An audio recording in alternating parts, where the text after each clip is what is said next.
Alright, I think what we're going to do today is we're going to have a look at user scasseden01. I am sure I'm mispronouncing that. Scasseden01's tier list for the silent. I had a brief look over it earlier. I'm going to try and pull it up as we play and see if this makes a major difference to our play or not. Let's see here. I'm going to make sure that we have the document open so we can refer to it from time to time.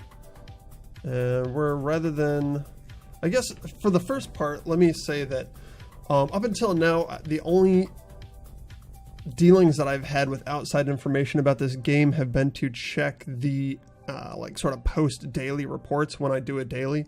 So like, let's say that I do a daily with terminal and one of every rare, like I did the other day.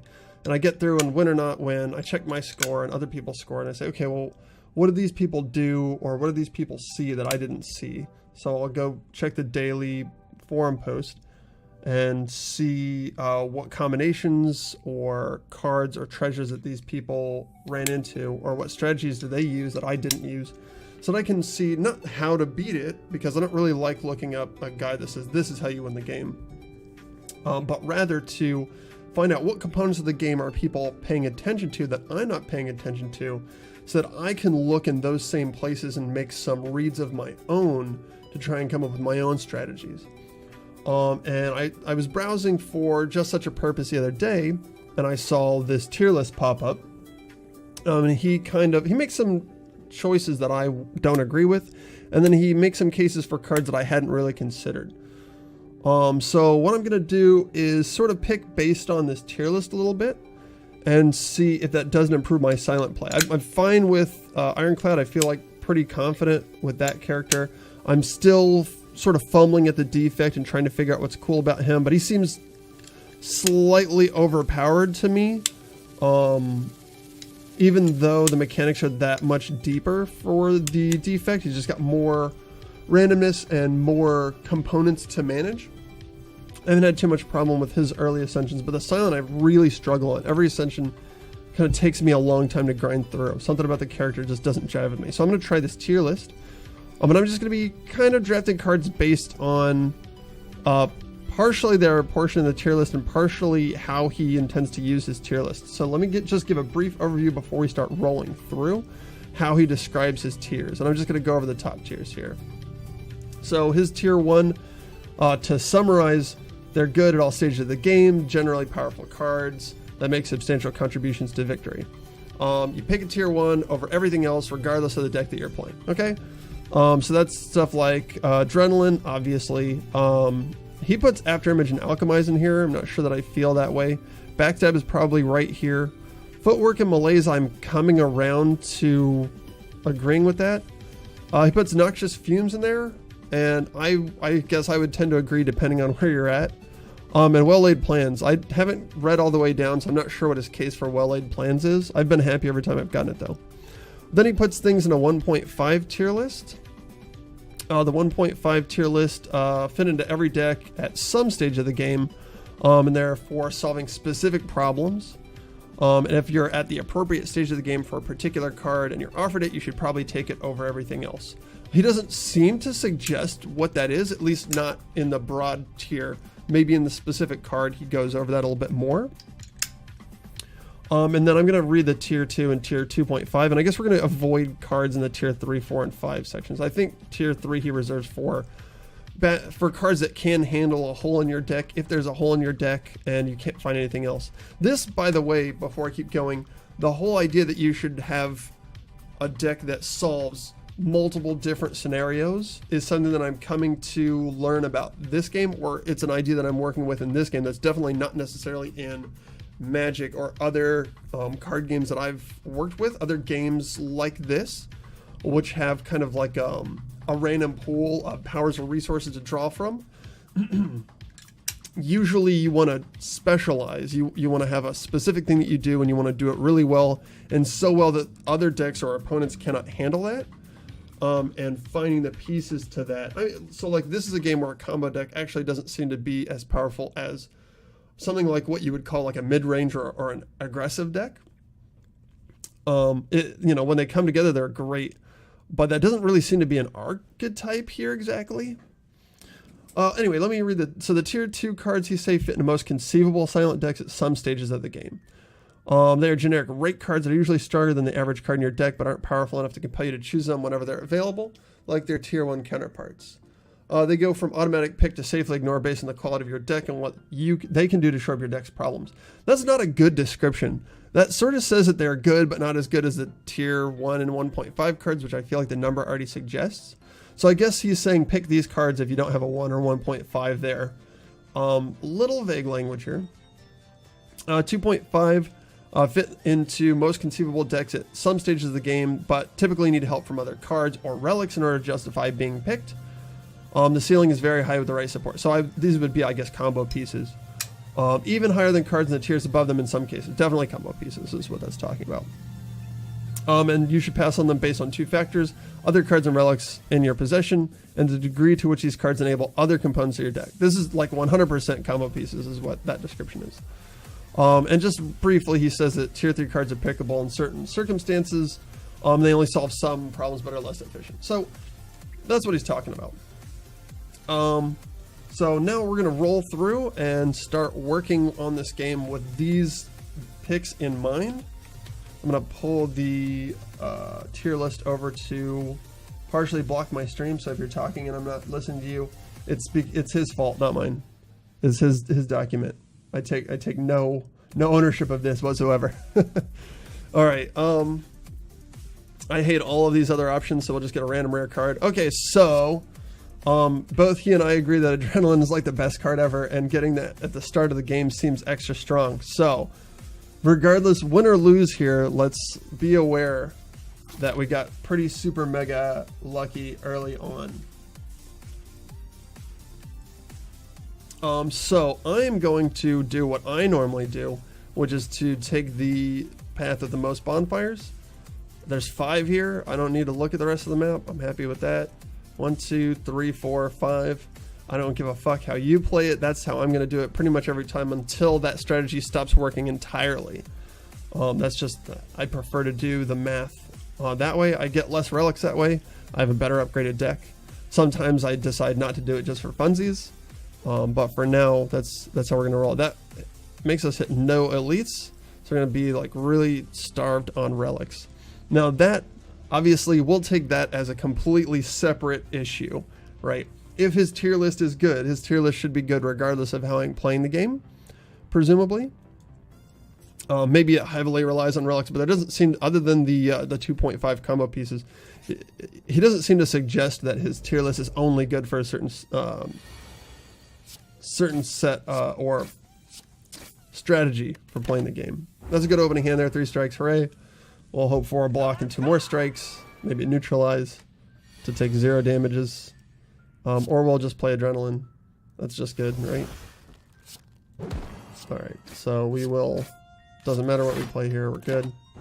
And 3 strikes I'll be dead to. We can look at our hand. We're likely-ish to draw 3 strikes. What was that, 6 cards? What are we, 50-50 here? Alright, so we got it, and we take no damage, and we're happy. Okay, so first card pick, let's have a look at the tier list and see what he has to say about that. So Adrenaline, After Image, Alchemize, Backstab, Footwork, Malaise, Noxious Fume, and Well-Laid Plans. None of those are apparent here. He goes on to suggest Backflip, Dagger Spray, Dash, Die, Flying Knee, Glass Knife, and Predator, none of which are here. Then he goes on to recommend Thousand Cuts, Caltrips, Cloak and Dagger, Dagger Throw, Deadly Poison, Endless Agony, Leg Sweep, Piercing Wail, Quick Slash, Sucker Punch, and Tools of the Trade. We have a Piercing Wail. I'm fine with getting that here. I tend to like Piercing Wail a little bit, and these are definitely super useless right now for us. Maybe they would come into play later, and since we're not hitting any elites, we can afford to build a more defensive deck than we normally would.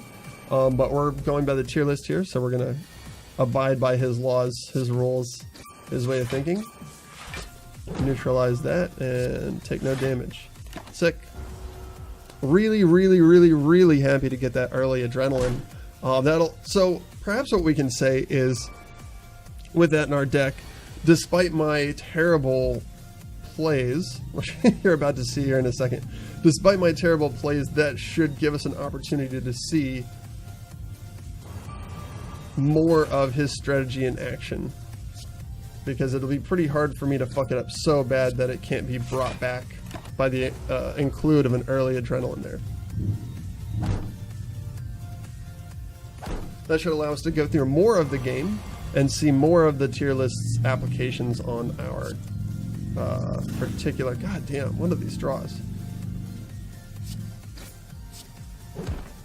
We'll get to see more of the tier list in action, is what I'm trying to say, when I'm not failing to find cards. Alright, so these cards do damage, and damage kills him, if you didn't know. Alright, so let's look at the tier list again. None of the tier 1 cards here. We're looking for Sucker Punch or Slice, because I want to say that he puts Bane pretty low. I'm going to guess that's a 3. Yeah, that's a 3. Alright, so Sucker Punch or Slice. Sucker Punch is tier 2 for him. Where does he put Slice? He puts Slice in tier 2.5. So, Sucker Punch, I kind of agree. I mean, it and Bane are kind of identical right now. It applies weak. We can upgrade it for extra weak. I would probably have made the same pick. Although if you've watched my recent plays, that's not necessarily the case always. Let's see. I can just kill this guy and take 8 damage. That seems bad to me. Or we can reduce all that damage and see what it looks like after that. So do we want to take 2 and just play out two strikes here?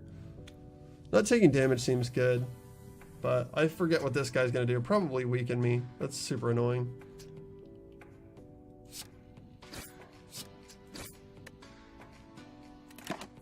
I feel like I'm willing to make that trade-off. So don't penalize his tier list for my shitty decisions. Oh, it's slimed. Okay. Yeah, that was stupid.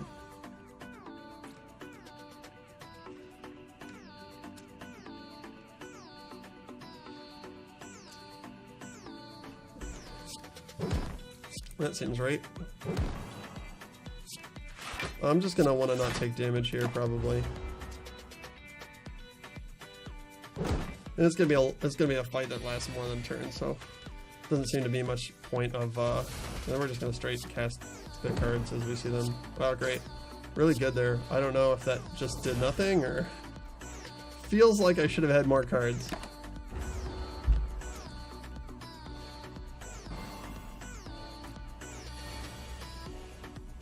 Maybe wait till the cards are in your hand, I guess, is the moral of the story here. Oh wow, look at this garbage. Alright, well we can't kill him, so let's just take less damage and we'll kill him next turn. Again, try not to penalize the tier list with my shit play.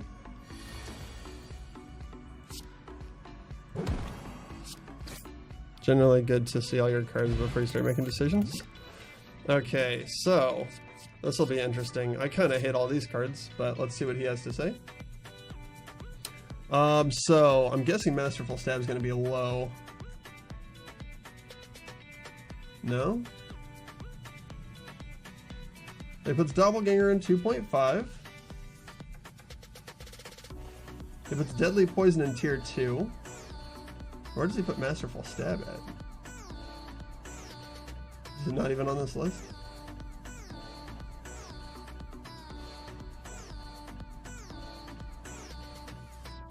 I don't think he's got it in here. Oh, here it is. Here it is. So tier 3. Yeah, I don't know. Masterful Stab sucks. We're going to take Deadly Poison. That's the tier 2 card here. It does give us poison that we didn't have, and his idea is to fill the holes in your deck. Make sure that they can handle all the situations they come into contact with. I suppose that's a reasonable way to do it.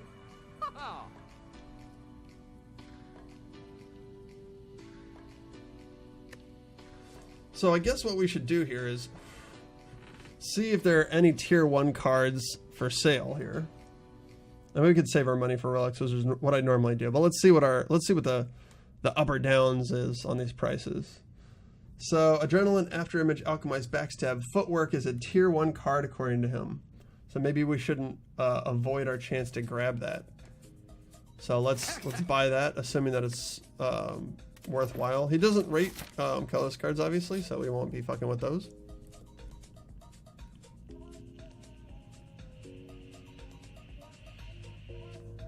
Probably going to lose 7 damage to remove a card from my deck here.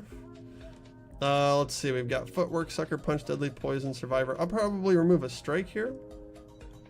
These defends are kind of shit, but we do have Footwork and not a lot of other block. So usually the way that I make my choices here is to see, like, ideally I'd want none of these cards in here, but I'd want also offense and defense. So I look at what have I already picked up. I've got a Sucker Punch, so I can remove a Strike and get back down to closer to the balance of the deck as it started. I think if we upgrade that, we get extra energy. That's pretty good. So since it's a tier 1 card, maybe we can, I don't know. We're not running into any elites, so it doesn't really matter what order we do this. I'll probably do this and then Footwork and then maybe Sucker Punch or Neutralize. Neutralize is a good early choice when you don't have sick cards, but we do. Alright, so free stuff is free. I'll probably just poison him and block out. That feels okay. I'm not unhappy with that. Just let the damage rack up. That's 5 plus 4 plus 3 at least probably in this match. That's 12 damage. It's larger than any other damage opportunities I see here. Sucker Punch him first so we can see exactly what we're dealing with for block. And this shit doesn't matter. We just play our cards. There's no reason to throw that card up. I don't have any blocks that interact with it, nor does it have any statuses that interact with it. We are now vulnerable, which is just great. So yeah, this will just kill him. Killing people is good. We'll do that. End the fight. Being in fights is bad. That's how you lose HP. I don't know. 100% of my HP loss has been due to damage that I've taken, and most of the damage that I've taken has been in combats. Alright. None of these cards are tier 1 for sure. Tier 1.5, Dagger Spray, Dash Backflip, Die. Flying Knee he puts in tier 1.5. But not Outmaneuver. I suppose I could see that. I honestly am not a huge fan of Flying Knee. I get that. So, okay, so let's be real about what this says. It says 0 cost, deal 8 damage, right? Only it's free next turn, not this turn, if that makes any sense. If you average it out over 2 turns, the effect there is that really it costs 0 on your next turn. What you can say though is it lets you play 1 2-cost card this turn and 2 2-cost cards next turn, which is a pretty interesting effect. I don't really think I have a lot of 2-cost cards in here. Sucker Punch? Oh, Sucker Punch is 1. Jesus, that's right. That card's good. So that doesn't really do that for me. It just pushes the cost away. Anyway, so we'll take it. That's fine. I don't see any problem with that. I'm gonna smith up our Footwork. Survive it. Survive the game. Yeah, we're just doing all the bonfires here. I like seeing upgraded cards. That's fine. I'm fine with that. Why play the game, right? Okay, so we'll do 2 rounds of this, right? We'll go through it again where we don't start with an adrenaline and we do get into fights. I promise. Maybe we should do 2 rolls here. What else do we have that he considers really good that we should prioritize? We don't have any tier 1s left, so we can upgrade the Flying Knee. Right? He seems to think that's really good, so we'll do that. We'll upgrade them in order of tieredness. Now, to be fair and super clear, this is not the way he recommends using his tier list. His tier list is not like a just general power level thing, right? He recommends looking at his tier list as a... God, this is interesting. He recommends looking at his tier list in context, reading the descriptions of the cards. So if I ever have a question as to why he's done something, that's probably what I'll do. Is I'll go back in there and I'll determine why did he choose these cards at these tiers. Do I want to take 3 and just be sure to kill this guy? I don't know that I want to do that. This seems like unhealthy for me, right? What would my next turn even be? Like perfect turn, do I like Footwork, Piercing Wail, Defend? We're gonna be more aggressive next turn, it looks like.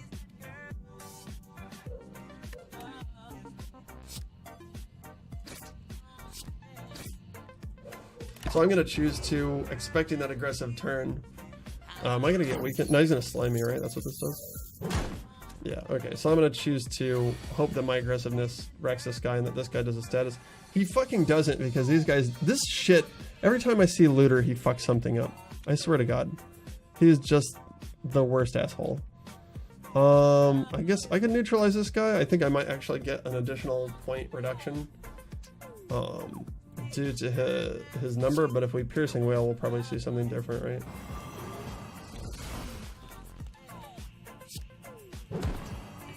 So now I kind of prefer the that card as just raw damage, and I'll pick off the Looter next turn. Hopefully, eventually, this slime will choose to spend a turn doing something other than fucking my shut up. Yeah. Okay. No, he's just gonna keep rolling in. That's fine. That's fine, you're a jerk, we know. So these are right sized to kill this guy instantaneously. We could footwork, but then we take 8. I don't think we'll do that. I think we'll continue taking slightly less damage. That's my plan. To end this, oh wow. Yeah, I'm gonna have to apologize there. So we're not making the best use out of flying knee when we just auto next turn without thinking. So do thinking. Thinking is a useful talent to have when playing games of strategy. I highly recommend it. So again, that shouldn't reflect on his tier list at all. My savage misplays because I'm talking too much and not paying attention do not reflect on his decision as to where cards belong in their order of effectiveness, is I guess how you would say it. None of these are tier 1, I think, right? But Dagger Spray and... oh, he puts Cloak and Dagger at tier 2, apparently. And it gets upgraded, so I think we're going to have a really hard time not just grabbing this. So now let's go back and look at our deck and see if we need to consider the context of further cards that we draw. Got, let's see, 6 defensive cards, 7 defensive cards. I'm not going to count this as a defensive card exactly. And then 4, 5, 6, 7 offensive cards. And some 8. This is free. I don't really count 0 cost cards in the... when I'm considering where my deck is balanced, I don't consider the 0 cost cards. And the powers are... I might be slightly defensive because I've got the footwork here. That's only going to show up once in any particular round of cards. So Dagger Spray was already upgraded. So now we want to find out what else we want to upgrade. We're through all of our 1.5 tiers. Let's see. Deadly Poison and Piercing Whale are both... we're a little defensive, so we're going to upgrade the Deadly Poison first. There we go. Those are both tier 2s. We'll see like our second fight of the entire floor.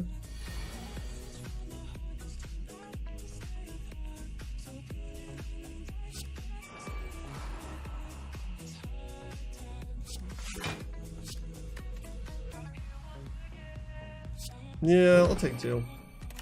Not ultra worried about this boss.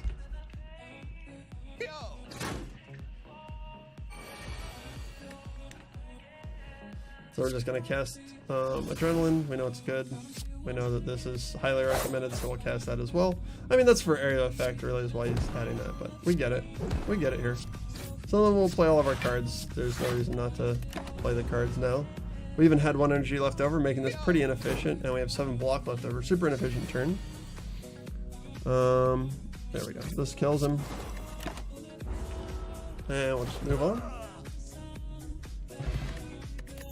Okay, I know accuracy he's rated super low, and I know well-laid plans he ranks as tier 1. So this is one that I don't, I know that I like it, but I'd like to see his take on the card and why he rates it up there with something like Adrenaline. So we're gonna read the entire entry here. So he says, well-laid plans, type power, roll, draw fixing, tier 1. Here are his thoughts. Noxious fumes and malaise are the flashy effects that win the game. Adrenaline and Alchemize are the value oozing cards that make seasoned card players drool. Backstab hits like a truck, and the dynamic duo of After Image and Footwork makes combat trivial. How does well-laid plans measure up to all of this? Well-laid plans is the grease that keeps the wheels turning. Retain is an incredibly powerful effect that makes it much easier to have what you need. Forget the obvious combo applications with big X cards, Catalyst, Burst, Nightmare. The baseline of holding an unneeded survive to use next turn, or a dagger spray you didn't have the energy to play without putting up the perfect block, is incredible. It's like drawing an extra card each turn, 2 when upgraded. Except it's better because the card isn't random. You can plan out your next couple of turns and select the ones that you'll need. I think I would honestly put this card at number 3 for Silent behind Noxious Fumes and Malaise, and ahead of all other tier 1 cards including After Image and Footwork. Well-laid plans just works with absolutely everything. Keep in mind that that's different from recommending you draft it higher than After Image or Footwork. He's got it as photo work in here. You've transposed your O and T if you ever see this. Draft what you need for your deck, not on overall power level. Okay, so he's essentially saying that this effect is the same as drawing an additional card every turn, except that you get to decide. That's sort of those are along my lines. I was really happy to see it because there were turns where I had a block, like against Goblin Knob. There were turns where I'd have like a survive and I'd want to save that for if I ever didn't have all the attacks and I needed to use a skill to reduce some damage, knowing I'd kill him next turn and that increased strength wouldn't matter too much. It was nice to have. In other fights, I'd draw 2 of my best cards in deck, and I really wish to use both of those against a really powerful boss. That's important. I would have drafted that there. He would have drafted that there. I think we're in agreement. I feel like we've got enough upgrades. Do we want to transform, perhaps, another one of our cards? Now, I'm not sure that I want to do that because it will end up potentially adding a low tier card to our list that will sort of dilute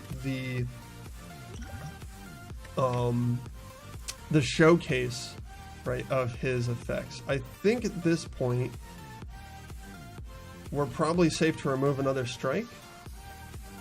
Let's count them up. 4, 5, 6, 7. 7 offensive cards. Right? Is it 4, 5, 6, 7, 8? So 8 offensive cards, really. 5, 6, 7, maybe 8 defensive cards.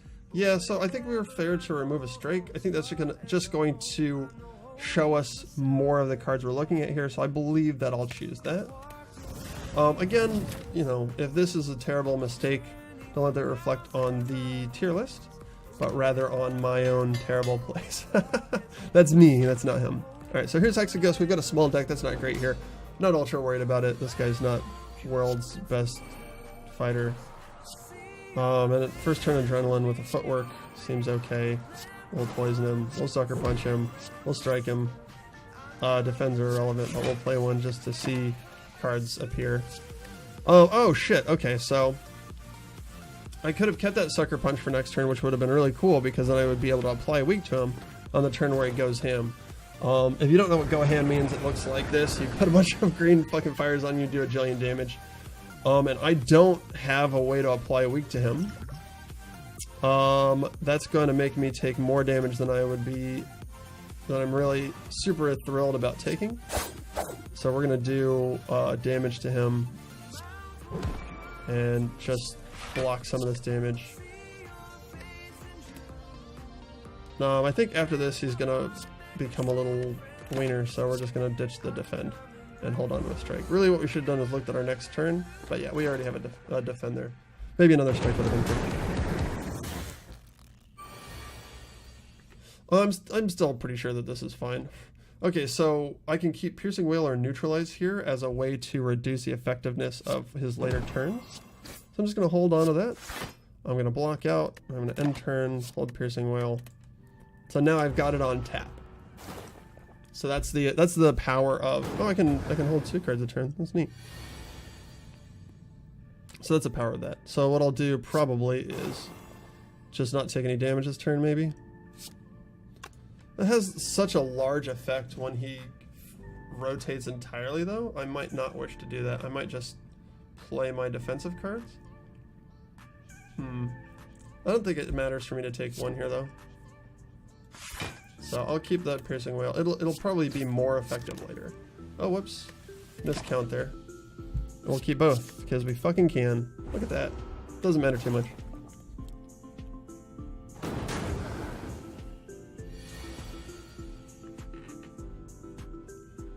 Okay, so we might want to keep the Sucker Punch around for a little while.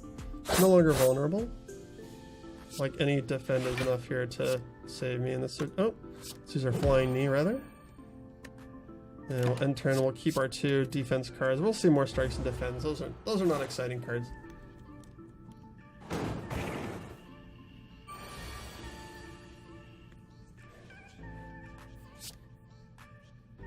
Now we can hold on to neutralize instead of Sucker Punch so that we can do more damage this turn and still retain that weak ability.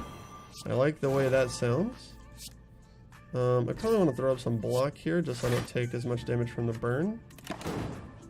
And I'll keep all my cards. So when it finally comes time for him to roll all the way back up, as long as we're holding on to cards like these, it'll let us just make better plays. So this is a good time to weaken him. I might want to just block out, so maybe I'll hold the Sucker. Maybe I'll hold the Sucker Punch, and just get lots of block here. Is he doing 12? Actually, it doesn't matter too much. I'll still get a chance to strike on him. Won't do anything though because he's got his block up, so we could have held that back for more damage later. Just to be ultra clear here, I'm not thinking through my plays a ton. Sort of what I'm trying to do is look at the cards that I'm getting and how happy I am to have them so that I can do a better job of translating this gentleman's tier list to an opinion. That's not to say that I'm particularly good at this game or that you'd see an entirely different result if I did things differently, just to remind you that that's not all that's going on here. So let's just say no to that. That's pretty nice. We'll play these 2 cards. These are good. And we'll end turn, and we'll keep a Sucker Punch. And I'm going to go offensive now, and I'll keep a strike instead of a defend. I think he's pretty much neutered here. Yeah, there we go.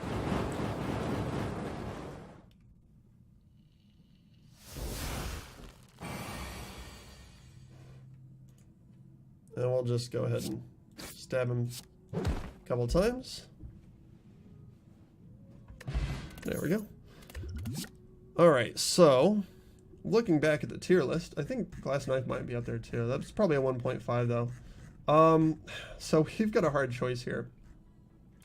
Probably the appropriate thing to do here would be to also take Alchemize, because everyone knows that Adrenaline's good, and I have an Adrenaline already. I think we all know that if I add another Adrenaline to my deck will be good, right? Like that's not unclear. So what does it really tell us if I add an Adrenaline to the deck? However, he lists Alchemize as a tier 1 skill. I've seen other people question whether or not Alchemize is a tier 1 skill. I question whether Alchemize is a tier 1 skill. I really like having Alchemize, but I don't know. I just don't know that I would put these 2 cards on equal footing. You know what I mean? Like, it just seems so clear that Adrenaline is just leaps and bounds above Alchemize, such that I'm not sure that they belong in the same tier. So in the interest of being thorough, we will take Alchemize. Even though I'm much more likely to win if I take Adrenaline, I will take an Alchemize, we'll upgrade it to the first opportunity, and we will see what effect it has on our play. Like I said, we don't want to transform our strikes and defends. Tiny House is bad. This is probably my favorite relic for gaining energy, because I find all the other things that happen when you gain energy to be fairly fucking untenable. Maybe with the exception of Sozo? I don't know how to pronounce the water clock, that the Japanese water clock that prevents you from getting potions. That one's okay, and the ectoplasmic slime, I think is what it's called, the one that prevents you from getting gold, that's okay too, depending on when you get it. Curse Key is obviously not the best to get first, because you'll hit 2 more chests, but that's not relevant at all to getting extra energy. It's like not even a question. As I said before, the strategy that I take is to find the path of the most bonfires, rest sites to the rest of you who are not Dark Souls addled like myself, and take that path. That's how I like to play, and if his tier list is good, that shouldn't have, I should see more success using the same strategy with better cards. The best path I see is either one of these to this right side, which will result in 4, which is pretty damn good. Seeing that we just had a 5 bonfire. We don't necessarily need it. We don't have enough money for me to really be excited about seeing a merchant yet either. And I doubt that we will have enough by the time we get there. So we're gonna cruise up through the middle row instead of take the outside track.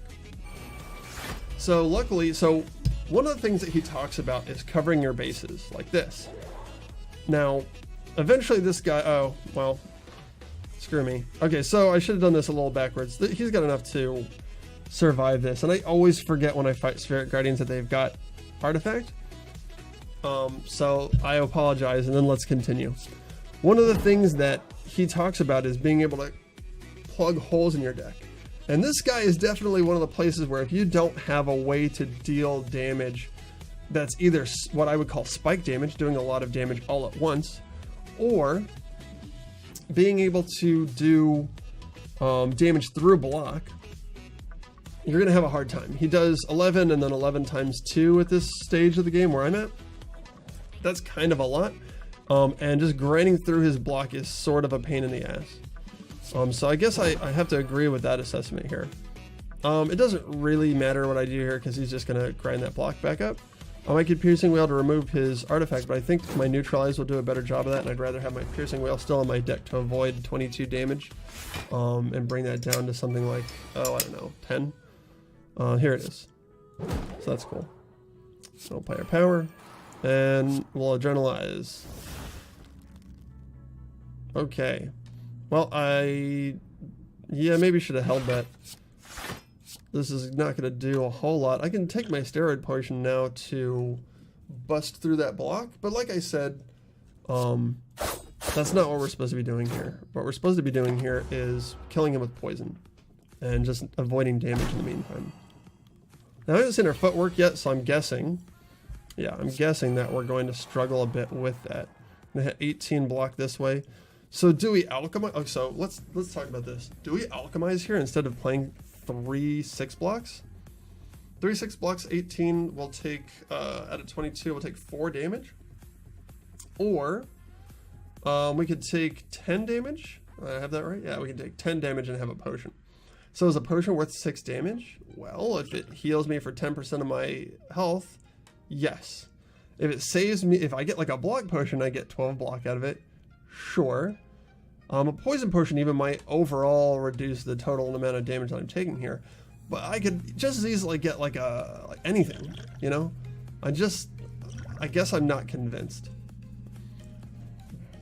I kind of want to continue winning here, so I don't know that I guess I should alchemize just to see what effect it has on this turn, but I probably wouldn't normally.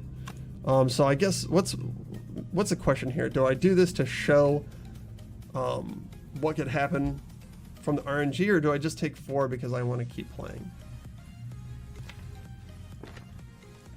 Alright, so I guess the point of this is to show off his tier list. So we've got a fairy in a bottle. That's fine to hold on to. It doesn't stop us from taking any damage, so we're going to take 10 damage here.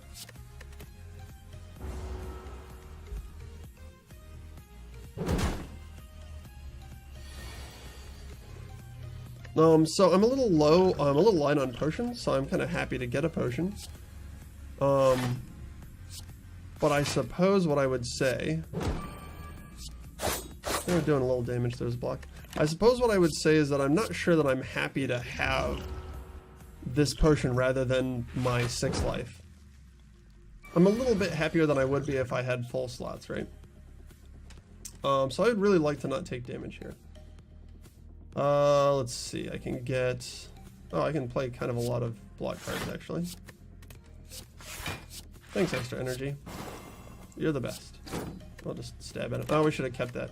Okay, so yeah, if your card's not going to do shit, you can keep it. And presumably we can burst damage and kill him before taking more damage on this turn, so maybe not entirely worthless. Or we'll just deadly poison is good. That'll kill him. So I guess the argument here is that I'm down 6 more life, but I have this potion that I'll continue to carry forward, and it's like 7 life. if I end up using it. Give me a second here. I need a glass of water. I'm having a little bit of trouble keeping my voice nice and rich for this.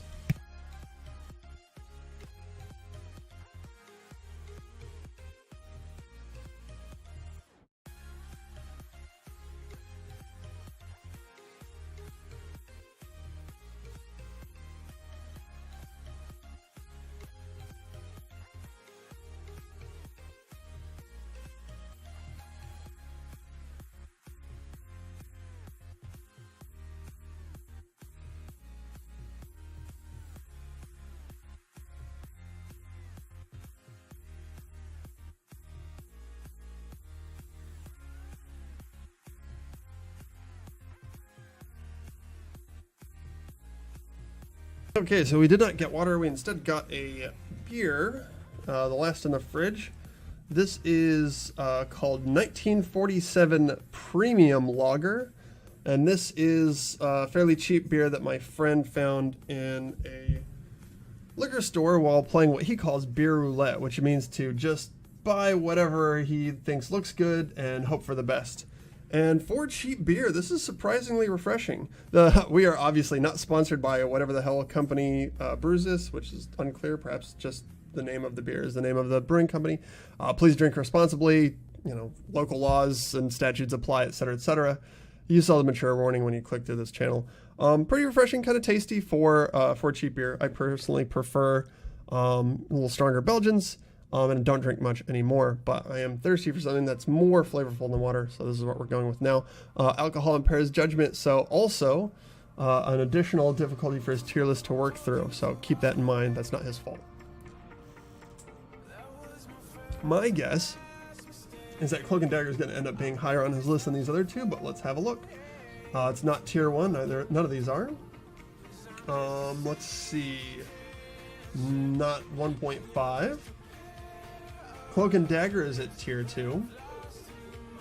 It looks like Slice and Acrobatics are farther down. Acrobatics is 2.5, as is Slice. So we're going to take Cloak and Dagger. That's also what I would have done if I was going to take any card.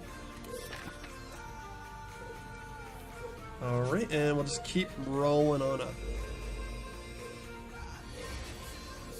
Okay, so we have a number of potions that we haven't used. We've got an Alchemize. So it stands to reason, at least in my mind, to drink a potion, spray some daggers on this guy, and alchemize a new potion. Your results may vary. Smoke bombs are shit. I guess they can avoid you having to deal with a whole lot of damage that you otherwise wouldn't have taken.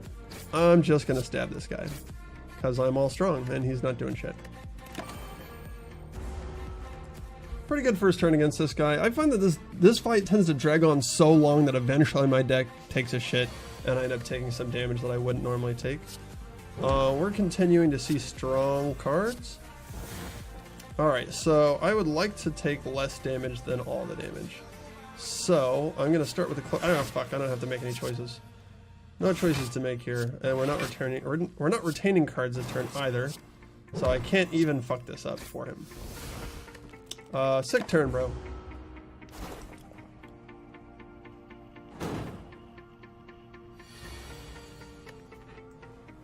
Okay, so briefly, I had a deck that I made with Ironclad the other day, which was my, I want to say tier 6 or tier Ascension 6 or 7 when first try, and it was my first time ever using Corruption, and I got it with the ability that gives you block when you exhaust cards, and something that did damage when you exhausted cards. And man, Jesus, just watching these days turn into block and damage is a lot of fun. If you ever get a chance to play with those relics, it makes these fights really enjoyable. A really great way to get a little revenge in on these fuckers. And very luckily for me, he's chosen to smoke the peace pipe over there instead of actually play the game. He's going to apply some sort of status to me, and I'm going to apply some sort of damage to him. I'll take it. And tell you what I really don't like is this big empty spot on the front of my health bar here. This is why I strongly prefer the Ironclad. I just see no way to recover this. It just feels like I've been taxed and I'm reduced, and there's no way to retain my former glory. Again, we're getting pretty, for a shit turn, we're getting pretty lucky here. I'll happily kick those dazed cards down to another draw in order to not take damage here. Because he is slowly getting rocked. Alright, so unfortunately, our choices are take 22 damage or leave. The poison won't kill him. I don't want to take 22 damage. I guess we'll use a smoke bomb. I mean, the other way of thinking about this is to kill him and get a better card. I prefer my health. Look how far down I am. That's basically half of what I've got left. It's not worth it to me, and I don't care. There you go. Your results may vary. If you hate it, if you think that I fucked up that fight and I could have won it some other way, you might be right. You're probably right. You know, tell me. Hey, if it bothers you, get in the chat and tell me. How about that? I'd be happy to learn from your example, or at the very least, do a video trying it out. Oh well. These guys certainly are coming on strong, so Piercing Whale will probably see some play here. I might actually just do that now. Yeah, because I'm fairly certain I want that out there on the table where we can all see it. And while we're at it, I believe I'll probably take Footwork too. So before I Adrenaline, normally you want to see cards, but I'm looking like running out of space in my hand here. Alright, so we'll play all the good cards. Ghost in a Jar is sick. What a great get. Man, I'm happy to see this potion pretty much always. I think of all the potions, this is the potion that I've gotten the most value out of, just because of the inequity between your damage and the damage done by bosses. I'm gonna retain these cards because I can.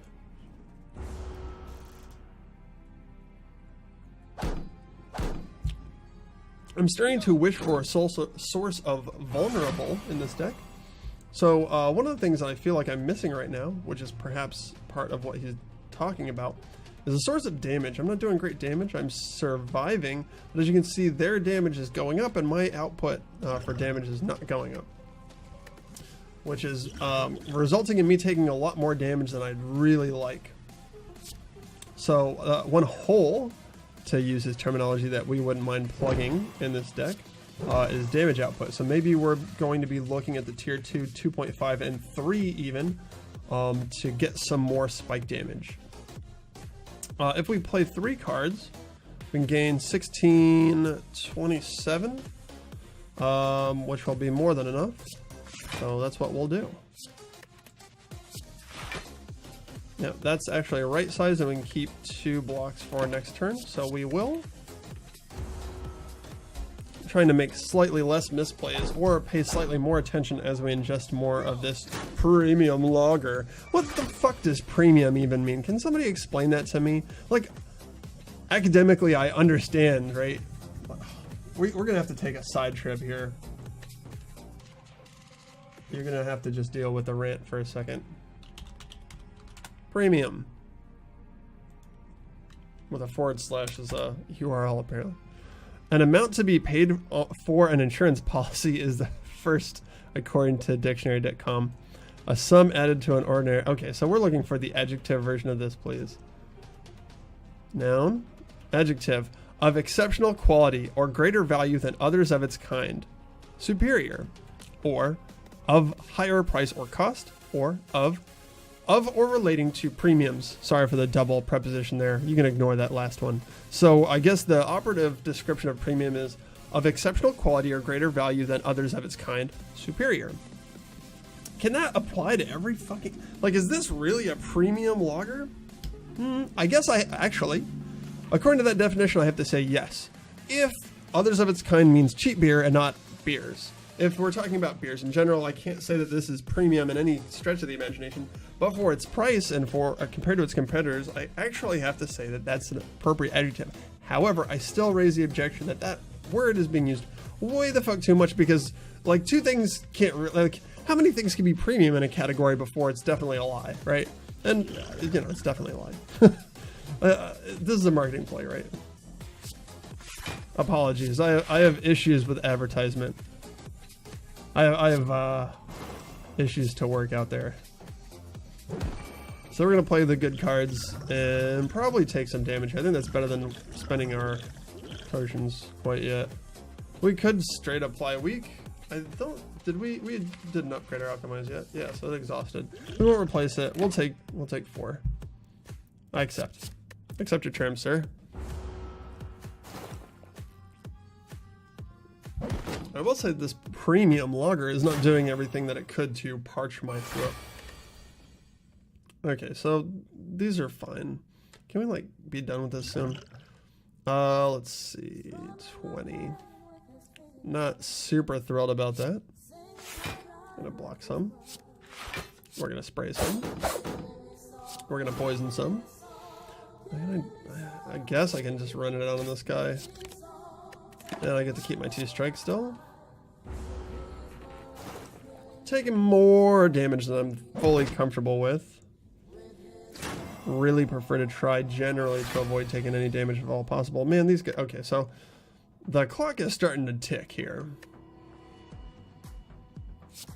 We know this is good. We'll play this card.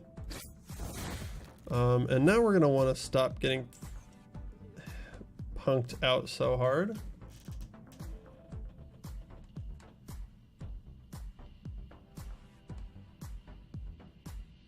Being weak is really not helping us here. We already have 9. Okay, so we're gonna wreck this guy's shit. Oh. Your results may vary. Oh man, I've done bad math where weak is concerned. It may be time to take even more damage, unfortunately. That's probably at this point that's the appropriate decision. Looking at 1427. My god. Almost, I can pretty much make up for that actually. Alright, so we'll take a mulligan on that turn. We'll let the poison do its work. We'll apologize to everyone watching. Not reflective of the tier list's power or accuracy.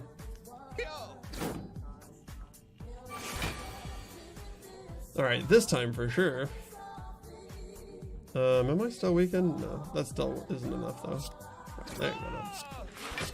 This is not going to do anything here. I think we'll sucker punch this guy to make that number look a little bit more like what I'd hoped for. I think we could just kill him with the poison really, so I don't know. I'll defend here rather than go all out.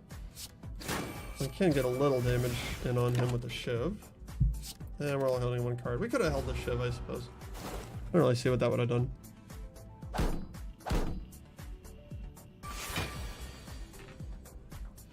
Okay, I think you're fucked now, bud. Yeah, he's screwed. Cool.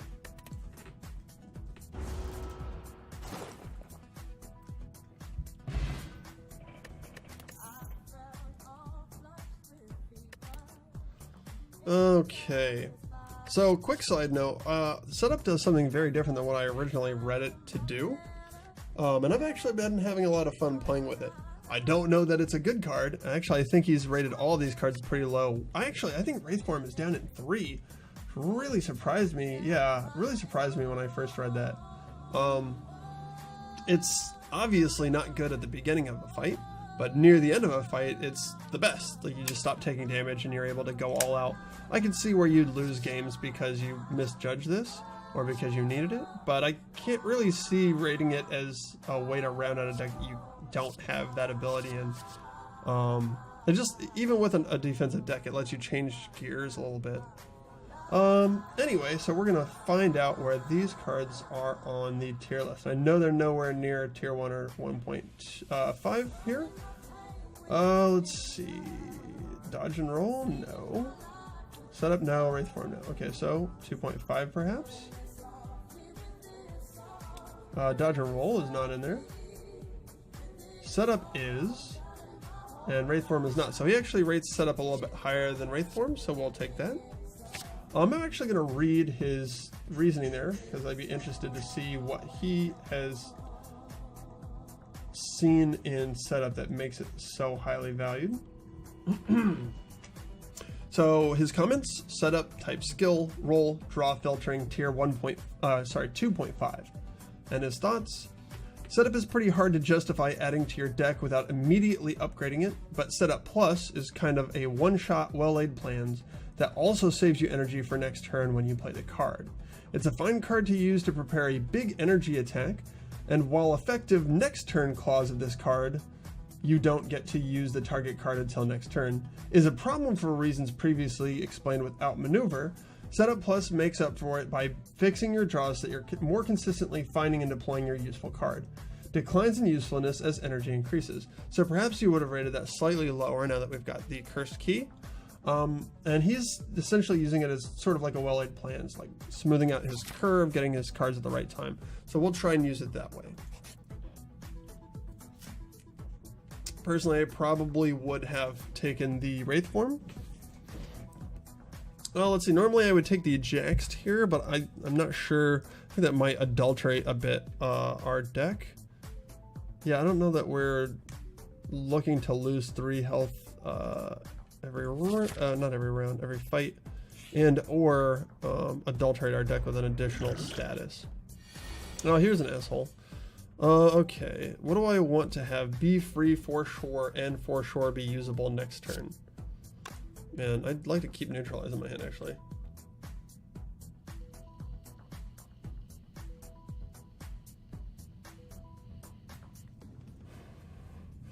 I want to play Footwork. I don't know that I shouldn't do that this turn though, because I only have 2 attacks.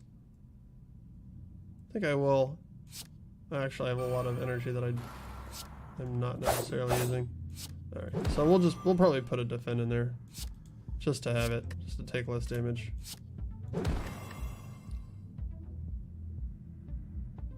Yeah, that's fine.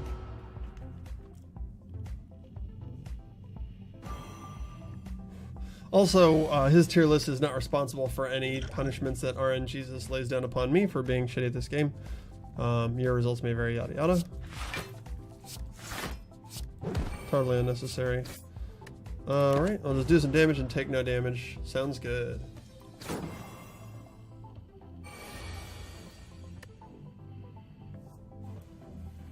So we're going to play our free cards here. That seems like the way to be. I can avoid all damage from this by playing my defend. I don't want to play my piercing wail because I don't need to, and I do like doing damage. 100% of the fights that I've lost have resulted in me doing something like damage to the opponent. I recommend it. Wow, that just gets so out of control. Is Adrenaline a good card in this situation? It's pretty unclear. Well-laid plan suddenly becomes bad at 3 though. So this is basically draw 2. Is that still good? I'm not sure. When those cards might be 0 cost. I don't know if Confusion changes the cost of this card until I use it though. What else would I do this turn? I might Alchemize. I've got space to play more cards, and I don't understand fully how Confuse works, so we're just gonna roll with it. I also want to take not 27 damage. So, we're sadly going to drink our Ghost in the Jar. So Alchemize hoping to replace it. We do not replace it. And maybe I should take Well-Laid Plans here, just so that it's a ability that... Is it even good against Snecko though? That seems... That kind of seems shit against this character.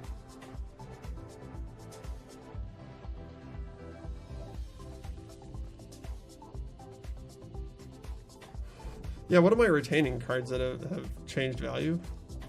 Well, we'll use it as a test case. If we see it again and it's still 3, then we'll know.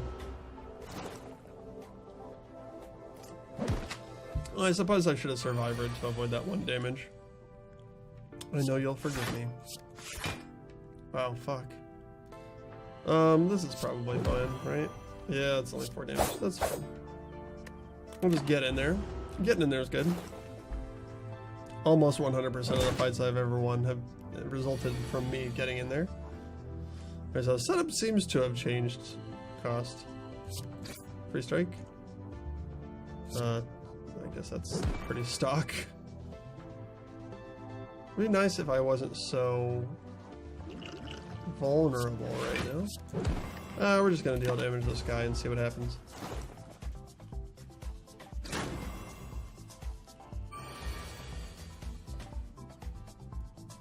This seems like it'll probably murder him up. So Well-Laid Plans did actually change to a 0 when I drew it again. So we can say safely that... Okay, I don't know if he recommends doubles this.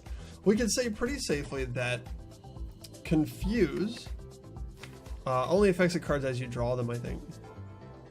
So we've already got one Well-Laid Plans. We've already upgraded it. I don't know that he would recommend 2.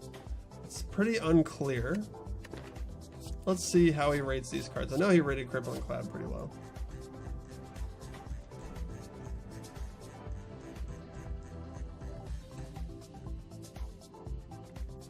So in tier 1.5 we have Leg Sweep. That was going to be my pick. Obviously Well-Laid Plans is tier 1, but I think that it's safe for us to ditch it. Because we already have one upgraded. I can't see holding more than 2 cards being better than just getting extra weak and extra block. Also we've got excess energy on our turn, so we're gonna value that slightly higher. That's my choice. It's 0.5 of a tier below Well-Laid Plans to be fully clear. Also, like, right around now it's time to go grab some elites, but we're going to continue playing as we will. I might actually rest here. I'm getting kind of low on HPs, and we do have an elite coming up. So we're going to just top that off. Your results may vary. This is just my personal opinion. I'm playing the game the way that I would normally play it, trying to get a read on how good his tier list is without changing anything that I do. I'm fine with getting a curse here. I don't know if this is this the same relic every time? I know the last time I did this I got a relic that I really did not care for, but I don't remember what it was. Maybe this was it. It's not the best. Alright, I'm going to keep upgrading cards, continuing to play the way that we would normally play. He prioritizes Alchemize pretty highly, so we were going to do the same. Sick calipers! I love calipers. Oh, let's actually click on it so as not to not get it. That would suck. I don't know if we can actually use calipers, but I don't have a shit ton of block in our deck. But this is probably one of my favorite relics in the whole game. This Threaded Needle is probably my favorite.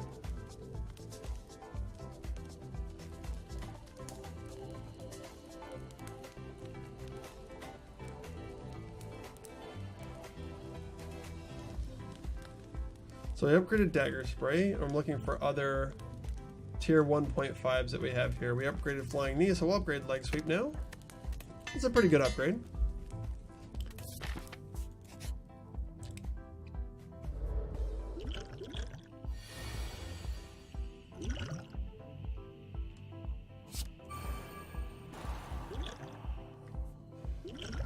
We may choose to use our weak potion early here.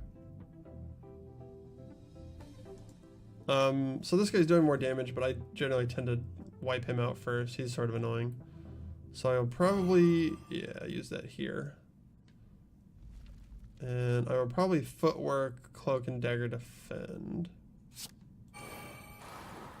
Get another potion. I'll think about that in a second. So I'm going to focus on this guy in the back as previously described. Yeah, that one wasn't a good turn for Steroid Potion. Poison. Do I want to increase the time with which this guy dies, or just put it on here so this guy's close? I think we'll put it here so this guy gets closer to death as we fuck around.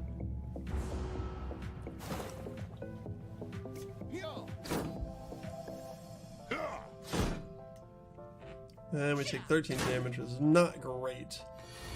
Not a fan of that. We didn't see our Dagger Spray either, which would have been good.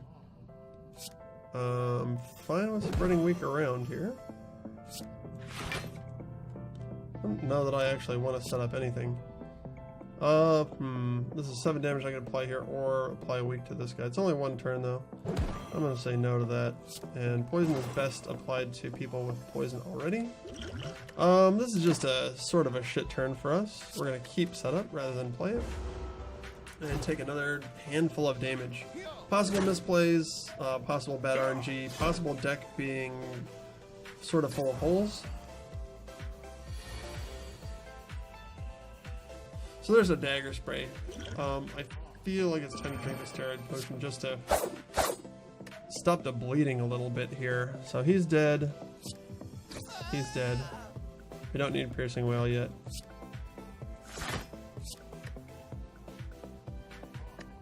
And we're going to set up Piercing Wail actually, just to reduce the cost on it. Overall, not a terrible price to pay for this fight. Still not great. Let's play some cards.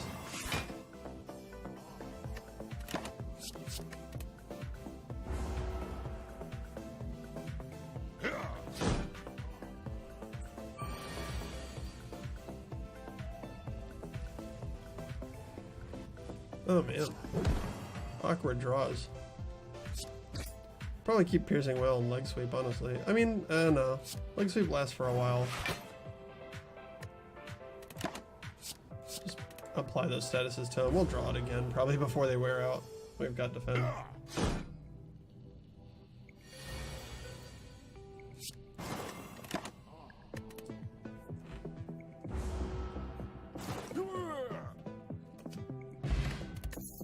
Letter opener. You're gonna see me basically play sub optimally all the time with letter opener because I tend to forget that it's up there. Okay, more cards. We already saw dodge and roll and acrobatics in their place. I want to say acrobatics was 2.5. Yep. I want to say dodge and roll was there too. No? Is it 3? It's 3. So he puts acrobatics higher. We're prepared.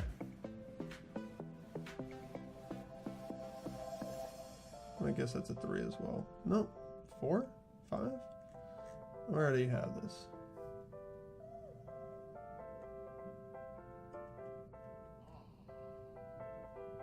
So he puts that at a 2.5.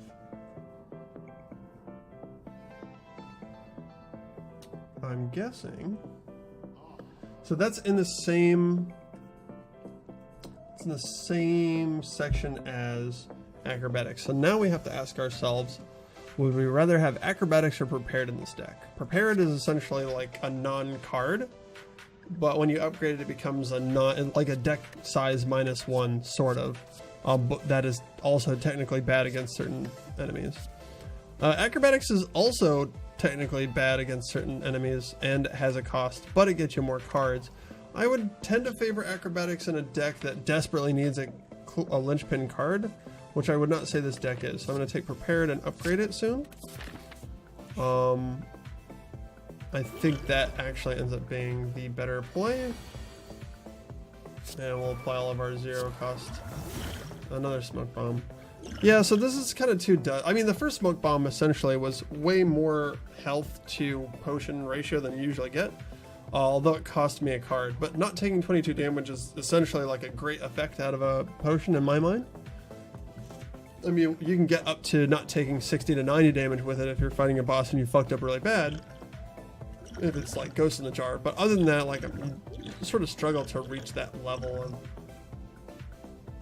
damage effectiveness. Perhaps like a clutch fire potion against something like Book of Stabs can prevent you 60 to 70 damage there. I can see that happening.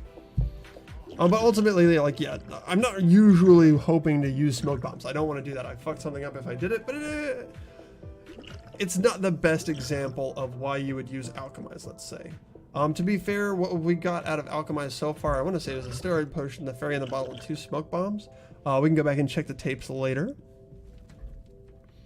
We don't have a third attack to apply dagger spray with, so we're going to want to hold that until we can combine that to reduce this bird to a whiny baby. And we will footwork, and there's no point in using survivor now, so we can keep both of these cards and tell our Wraith to fuck off to the discard pile. We are going to do that. These are fine cards to keep in hand. A dagger spray attack and a survive might just be all damage, all damage to them, no damage to us. Probably not. This guy will do like 12 or something, right? 21, fuck me. Okay, well, good to know. Okay, so there's no way that I can apply extra stuff here, so it's dagger spray. We might not want to neutralize this guy since he'll stop attacking. We'll probably want to neutralize here.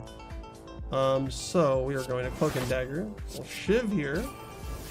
That'll put him down. Neutralize here.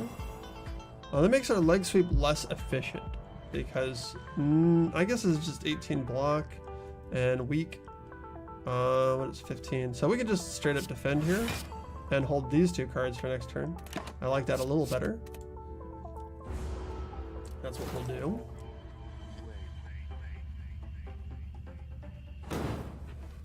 Yeah, this Chosen is doing surprisingly large damage in the higher ascensions for where we're at. It's a bit disconcerting. So this guy's taking full damage now, and he's not doing anything. He does get a little wonky, crazy later. We might just set up a Piercing Wail for that. Regardless, let's see. And we need some block, right? Or do we?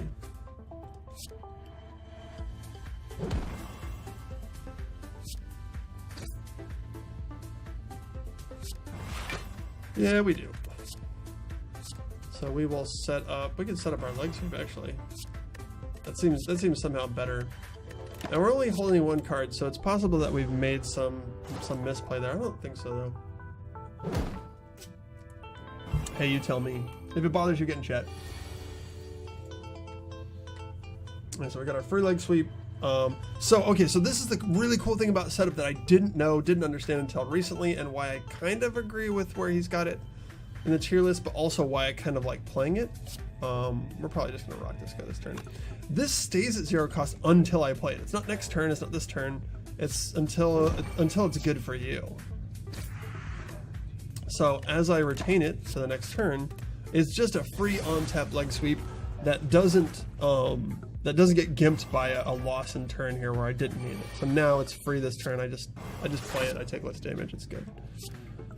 Yeah, and I don't have to play any other cards here. Seems good. Yeah, that's my royalty-free music in the background speaking, if you're wondering where that's coming from. Apparently Dan Darnell, no way. I like house music. This is the house music that isn't copyrighted, so that's why we're listening to it. Not too bad. Not too bad. We're gonna run this guy's day a little bit. We'll just make prepared essentially non-issue. Probably keeping dazed in our hand is better. Or maybe not. We might want kind of a lot of defend here that I'm not seeing. Well, set up before draw would have been cute. Let's see. These blocks are actually, these defends are more efficient than the Piercing Wail right now.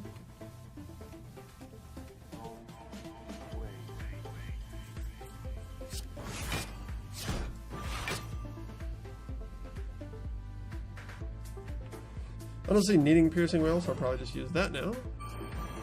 Strike and set up our Survivor. There we go. Get another roll out of Letter Opener. Seems okay. Still searching, looking, hoping for a way to do more damage though. So we might dip into the tier 3s as we compare cards. That's sort of how he intends his tier list to be used. As oh shit, was not paying attention there. Oh jeez, okay. My bad.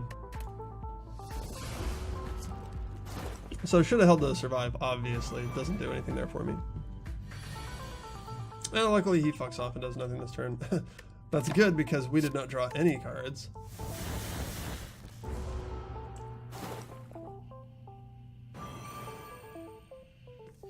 Really long fight. Okay, here we go. Let's do some damage. Cut it out, Bo. There we go.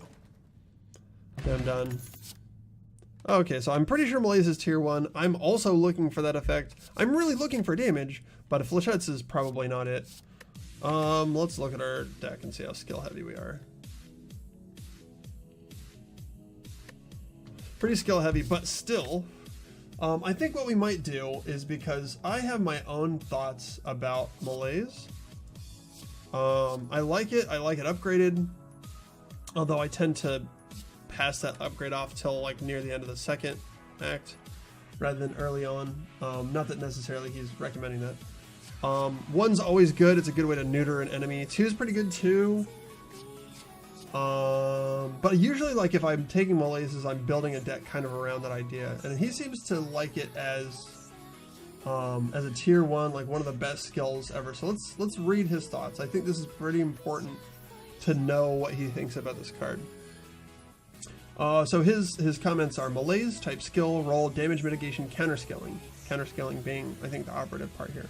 And tier 1. His thoughts: Some people argue that this card is Silent's best card in the entire game. Most people consider Noxious Fumes to hold that spot. I'm not among those people, by the way. That's my comment, not his. And I tend to fall in the latter camp, but I'd be remiss not to say that it's very close. Malaise single-handedly destroys certain very challenging fights, including some bosses, and in the fights where it doesn't effectively and immediately make victory impossible for the enemy, it buys Noxious Fumes in your offensive package more than enough time to close out. You generally need to give Malaise an upgrade to make it passable in hallway fights, the ones where it doesn't single-handedly win a fight anyway, but it's well worth the investment. Passing this card is basically unheard of. I don't know that it's basically unheard of after their first 2 copies, but probably what he's talking about is the first sight. So we've passed on so many elites that we take the elite over the courier probably here, or the merchant rather, even though we've got this merchant capable animal. And here's a fight that I find tends to give you a good idea of how good or bad your deck is doing. At least for a hallway fight. Shit opening hand though. Who's the boss here? Okay, so this artifact is not really doing much for me. I think we can freely alchemize now, and that's not going to make any difference here. So we're going to Cloak and Dagger and Piercing Wail. Just to sort of reduce the burn. It's sort of not at all relevant to set up my Strike and or Shift, so we will hold that until next turn, but not the curse as you might imagine.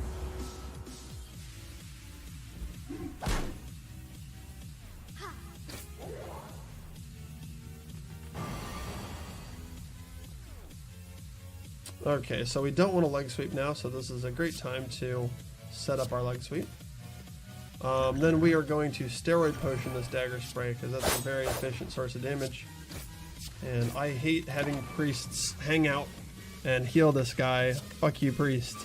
I don't know if that's actually called a priest, might be a cleric or something. This is a centurion rather than knight, which is how I normally describe him. Look at the little snake engraving on his armor. I always thought that was a nice touch, but also, that's not an engraving, that's just a hole in the armor. This guy's got a story to tell.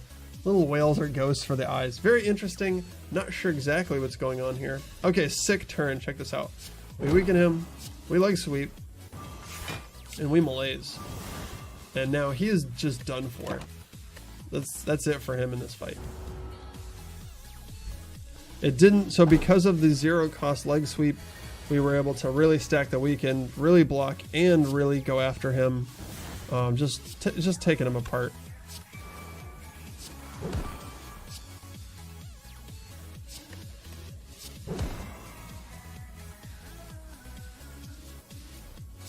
And we get to hold the survive because we don't need to discard anything. Dexterity is pretty good. 3 dexterity on a card is way better than I initially rated it. If you go back and watch my old videos, I passed on that, and I passed on Malaise kind of a lot.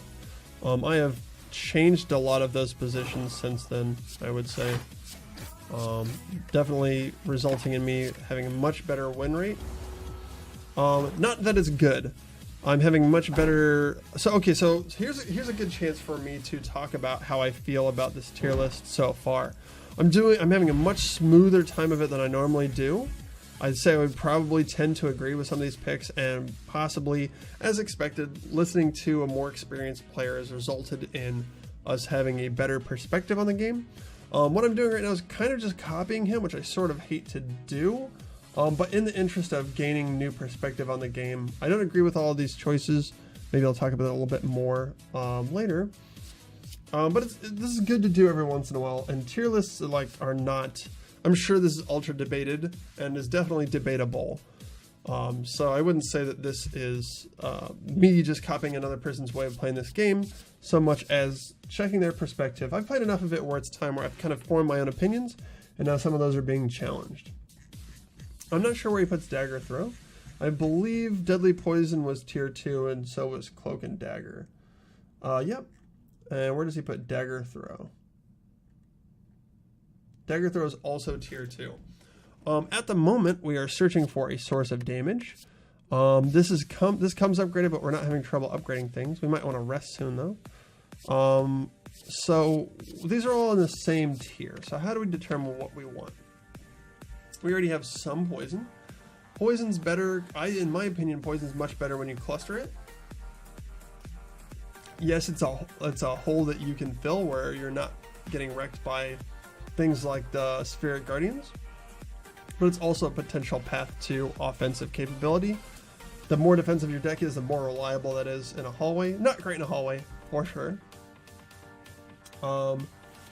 As far as block goes, we seem to be doing okay on that as opposed to our earlier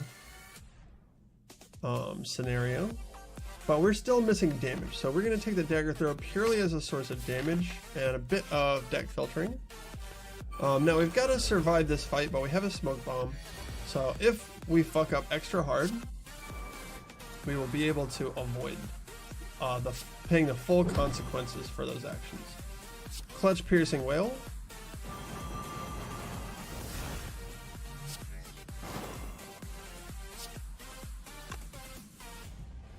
I probably don't want to be weak for the entirety of the fight, so I will just wreck this guy. I'm going to go ahead and call that a misplay, because if I get a dagger spray, I will have wished for this guy to have also been damaged. Although I'm weakened now, so who knows.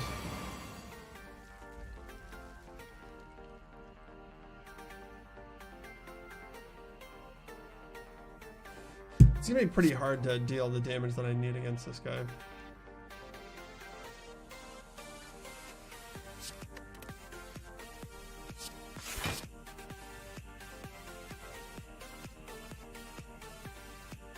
We can't quite kill him this turn. I think I would rather have... Oh, the weak doesn't really matter. It doesn't really matter what we do with this damage. Even if we set up, we'll be weak again next turn.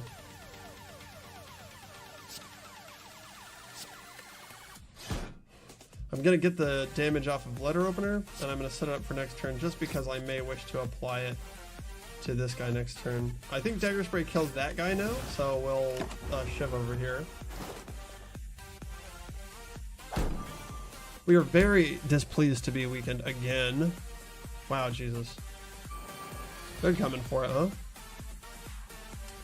We will alchemize. A strength potion is fine here, as is an explosive potion.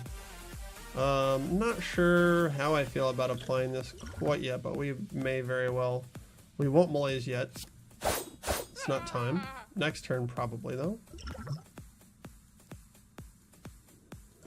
Yeah, I think we're going to use this now. And we're going to save all this for next turn. Well, we'll save the outside cards. We don't need to do anything with the defend. It can go. We will damage when we're not weakened. We will weaken. We will malaise. Wow, sick fucking time for it, though. So we're gonna Adrenaline, and we may still malaise here. Oof. Hard decisions. 5 strength is probably a large reduction in damage here. We're gonna take it to the dome, though, whatever is left over. 6 perhaps? I think that ends up probably reducing the amount of damage we take over the fight a lot more than the leg sweep and then malaise does. I think we've got the extra energy, we use it now. Oh, 9, interesting. It's not always clear to me what the cards are gonna do. That sounds so stupid. So that looked like that math was gonna be -5 to his damage, which would make it 2 times 3. I'm not sure why it only dropped him down to 3 times 3. Probably rounding is involved.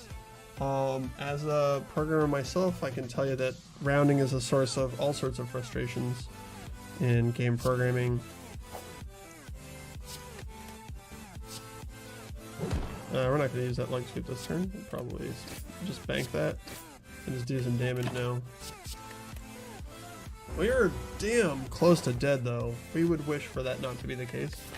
We're going to go into the boss pretty hurt, so I'm going to guess that I've made some errors here, possibly aided by our 1974 premium whatever, or sorry, 1947 premium whatever brew. Can I kill this guy before this guy attacks? That would be cool.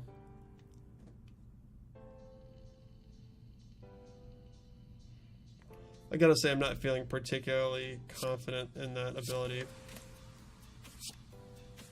Just gonna continue on the path there. Oh, right, shit. Well, fuck me. I suppose we've got to use it now. Unless we want to take that 5 damage. Yeah, we'll just neuter this guy's output a little much.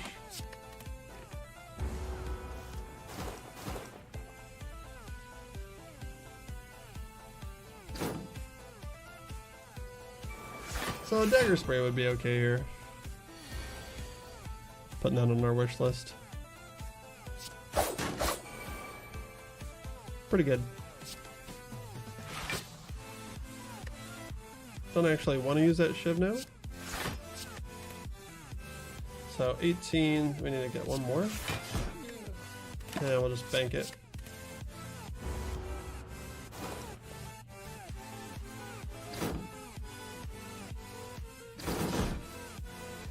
Getting a little dangerous in here.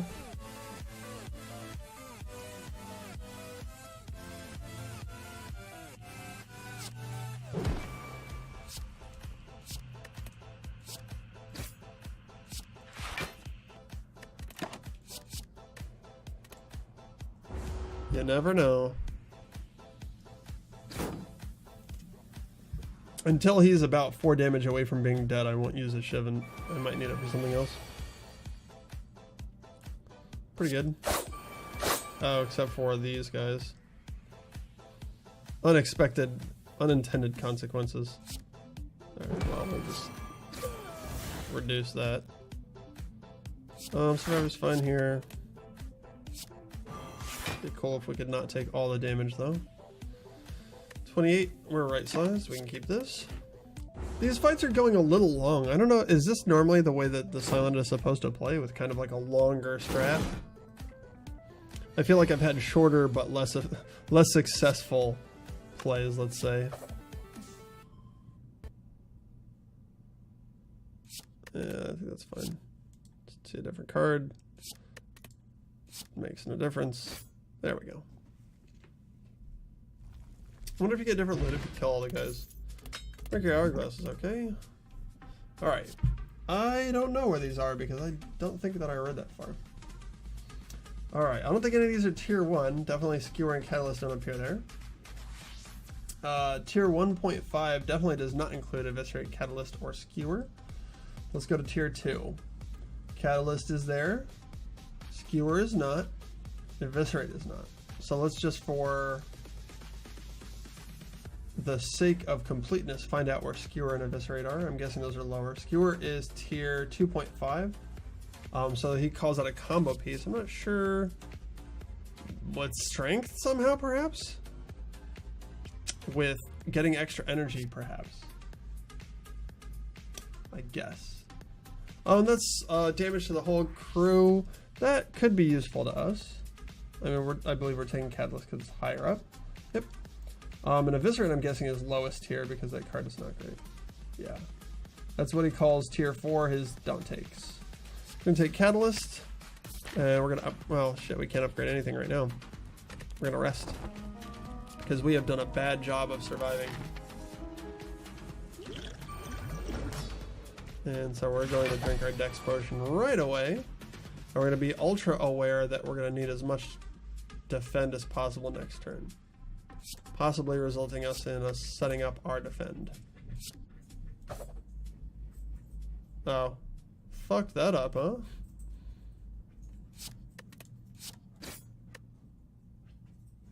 That is until we use it, though. Don't want to exhaust that yet. So this is part of what I would probably say is criticism for his tier list, is that he seems to be pretty Noxious Fume centric. He's kind of assuming that this guy's getting Noxious Fumes, that he's using Noxious Fumes, and that's essentially the linchpin card in the deck. As you can see, I have not encountered it at all. Putting us kind of in a different realm than his tier list exists in. I should have played that list. That's fine. I'm gonna take 3 here? Possibly not. I think we'll be a little aggressive. But not against him, against his little buds here. A lot of times I advocate for going straight for the boss, but we have so few damage cards that I think that we need to lean into these longer... Oh, Jesus, really? This this longer playstyle. So that was bad. That was about as bad as that could have gone.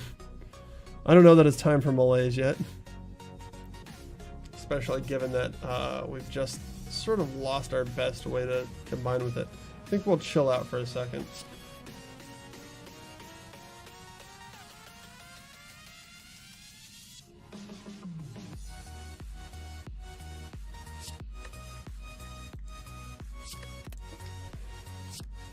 Alright, let's just go after him.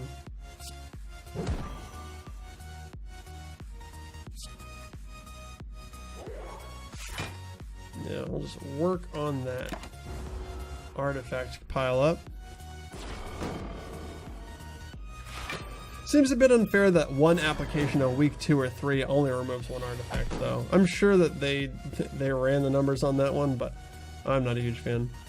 We don't have any great way of actually mitigating this damage right now, because Piercing Wail will not affect him. We may not cast it for that reason.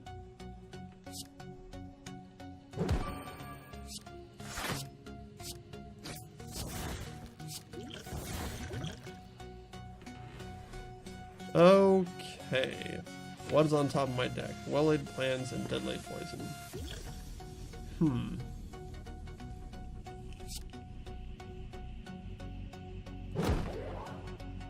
I think we definitely want to grind to that artifact, and getting any defense would be good here, but even if we gamblers, we won't.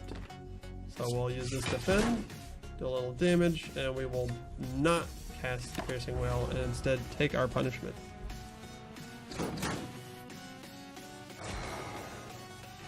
Not looking great for us.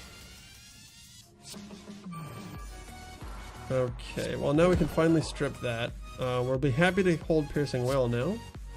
I don't know that I apply poison to him yet. I think we want the Alchemize back so that we can kind of snip on him and prevent him from being such a major hassle. But I think he's going to charge up for Hyper Beam pretty soon, and we might just not be able to handle that. Yeah. Okay. Well, we need to use this now.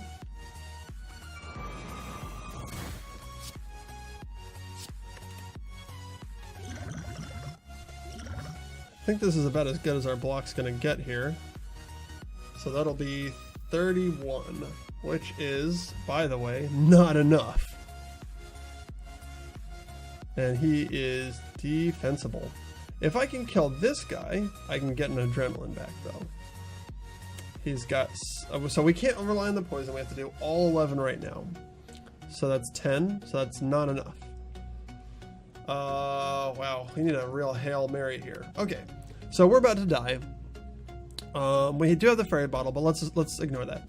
So one of the pieces of advice that has served me best in all my years of playing games that I got from a friend of mine is that when you're in a situation where it looks like you're going to lose, look at the way that you can win. Try and look at all the possibilities and see which of those result in you winning, and just take whatever action pushes you in that direction, right? We still have a 0 defend. That's only 5 block. I think plus 3, so that's another 8 block. I don't think that that's any better than any of the other stuff that I've got out there. Leg sweep. I think maybe weakening and leg sweeping him might do enough. It's not time for us to malaise. I think since we can get adrenaline, we might wish to just dump all of our defense, hit this guy. I hope to hit any amount of damage. Hit this guy, and then hope to hit our leg sweep and defends. I'm not going to run the math out on that at the moment. I mean, the Cloak and Dagger is questionable, but that'll go back into our pile. It'll be alright. Alright, so this will let us filter too. We won't need the strike, so we can discard that. There goes that. Well, adrenaline. And play extra shit. Setup's awkward here.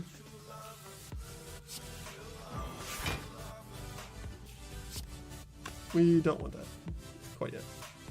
We'll, I don't know, maybe set up our malaise. I don't know.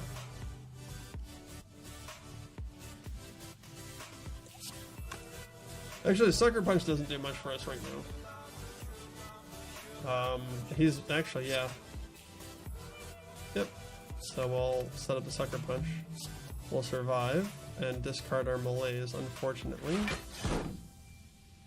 And now we're only taking 6. So I would say that that is good advice.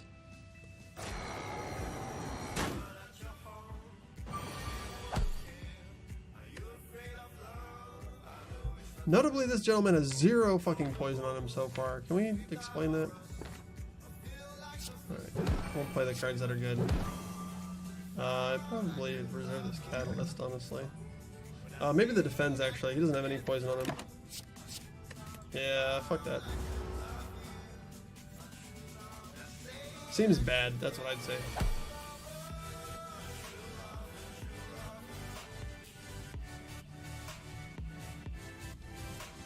I can Malaise him this turn, but I might die for it. My math is pretty bad, so he'd be +3. Let's assume that this works the way that I think it does, right? And we reduce 5 strength on him. So he would be doing... Yuck. 8 times 2, 16 is still plenty to kill me. Alright, so that free block definitely changes the dynamic a bit.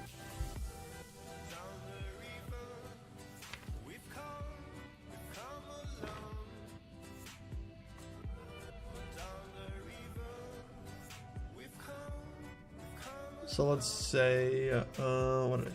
14 is still kind of a lot. He's already pretty weak. Alright, so we're going to split the difference. We'll defend again, and we'll Malaise him for 4. Not my favorite. Yeah, what was he doing? That only reduced him by 3. I'm not sure what the difference is there. Oh, I was down 1. Huh. Yeah, so that's the difference. I'll probably take these 2. Those being the best cards in hand.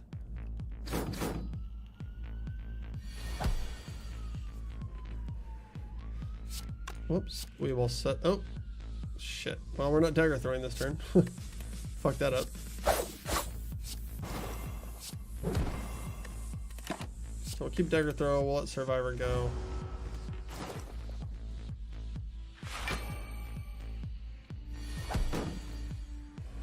Not showing my math, I think you get it.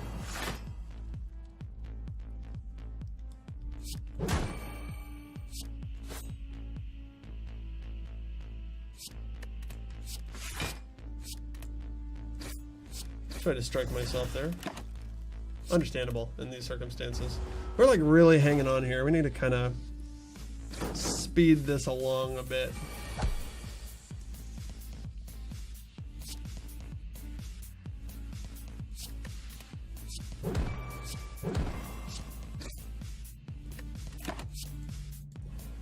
Definitely not time for Catalyst yet. Also, it's not upgraded, so it's not as effective as it could be.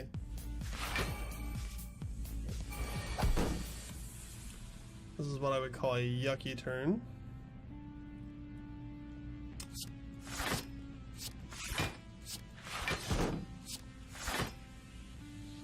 So we're taking 5 here.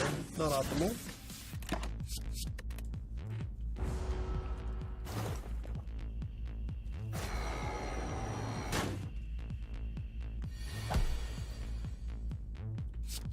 Does give us an opportunity to apply some nastiness to him though. Yeah, I don't know. Is it not time for this? I don't think it's time for that still.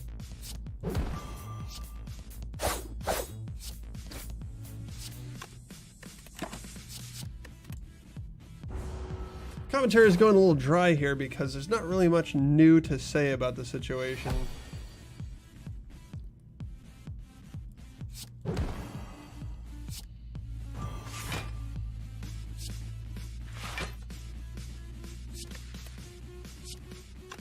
Oh, let's not be stupid. We don't need to use any of that stuff. We'll get a free block and deal a little damage to him. Take that, fucker. Setup is definitely way, way better than I first thought about it when I saw it. Okay, so we're getting close to wishing for Catalyst now. We will not find ye Catalyst. More's a pity.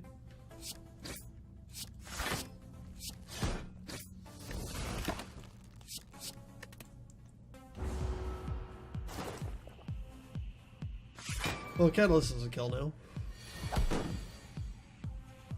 Oh, we did not find E-Catalyst though. Can we break through this to murder him? Probably so. Yeah, there we go. Take it, champ. Alright, so we did manage to get there. Should point out we're at Ascension 5. And heal us after boss battle. That's a rough one. Okay, back to the tier list. Die is not in tier 1, nor is in Venom, nor is 1000 Cuts. I want to say this guy rated 1000 Cuts pretty highly though. No, it's only in tier 2. Alright, Die. And it's upgraded. He puts that at tier 1.5. We are a little low on damage and definitely low on AoE damage, so we'll be happy to have that. I have yet to see Busted Crown.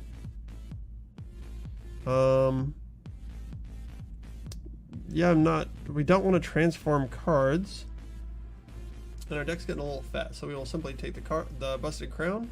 Which, I mean, the downside of that seems to be a little less. Now we can pretty much decide take or not take for some of these. As previously described, I'm going to look for the route with the most bonfires. You might know them as rest sites. Let's see. These look pretty similar across the board. There's 3, 4 on either of these tracks. I think I might be able to go in 2 ways to get 4. Yep, up here as well. So I want to hit either of these rest sites.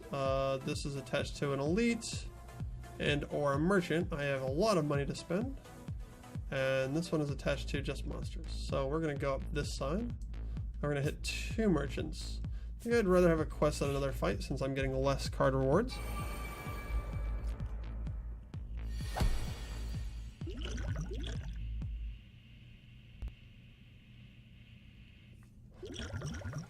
I could discard my smoke bomb in order to alchemize something better.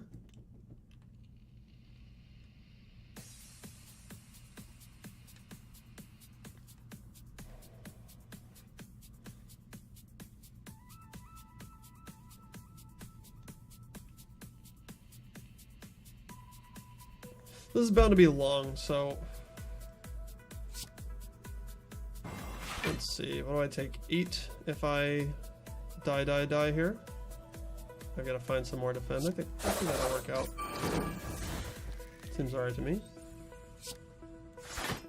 We got 12, looking at 17. This is no time like the present for a piercing wail against these guys. This guy's got to die, and then these guys kind of sit around wishing they had damage to deal. And then we have to kind of roll our eyes and wait for poison to kill him. So that's what we'll do. I kind of wish for thorns in a situation like this. Do not have.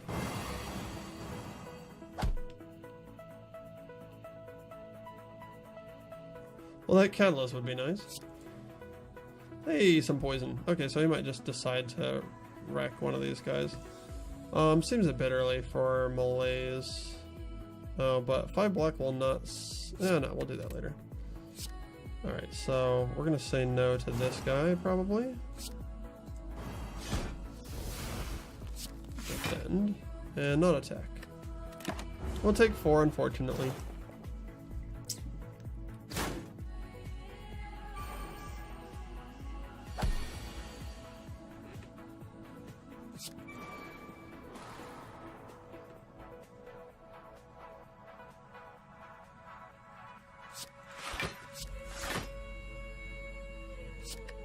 Awkwardly. Oh, screwed that up. Took 5. Yeah, we'll discard this. And Slice. Do we add Slice? Well, according to his tier list, Slice is a 2.5, which is part of a combo. Would this roll into any combo that we have? We have Adrenaline for card draw. We have a Dagger Throw somewhere for card draw. Sort of, card filtering. And Prepared. Those don't seem to be strong in the realm of creating a combo with that card, so we'll pass on it.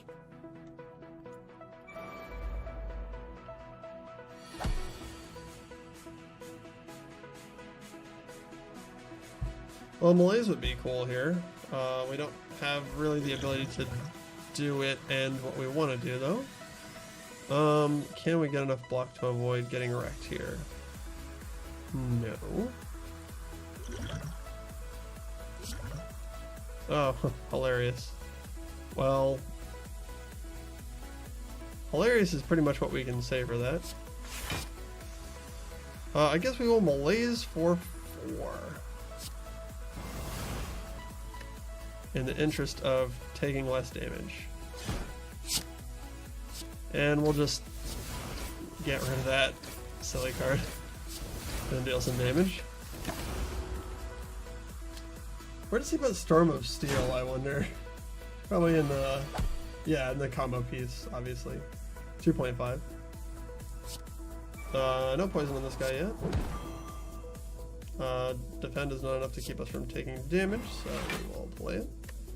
And we don't need to worry about playing all these yet.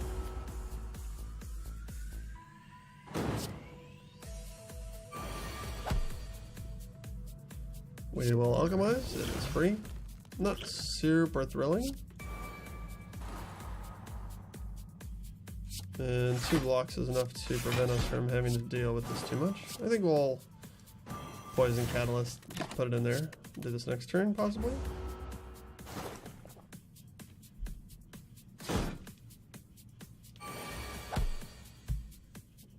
And Adrenaline's probably correct here. We'll need 1 less strike, perhaps. He is already weak. Let's start with this. Slightly better. There we go. If it seems like we're playing cards that we don't need to and we can just end a fight, what we're doing right now is just trying to get the most value out of our hand and not necessarily paying too much. Ooh, we're gonna skip that. He puts that pretty low. I want to say in like 3, no 4. He just doesn't like that card. So we'll skip it. And let's hit up the merchant. I probably wouldn't mind having higher max HP. We're gonna avoid colorless cards on this run. He really encourages us to take at least the first dash. Let's read the exact wording on dash before I just auto buy this so that you have some idea of why I'm gonna do that.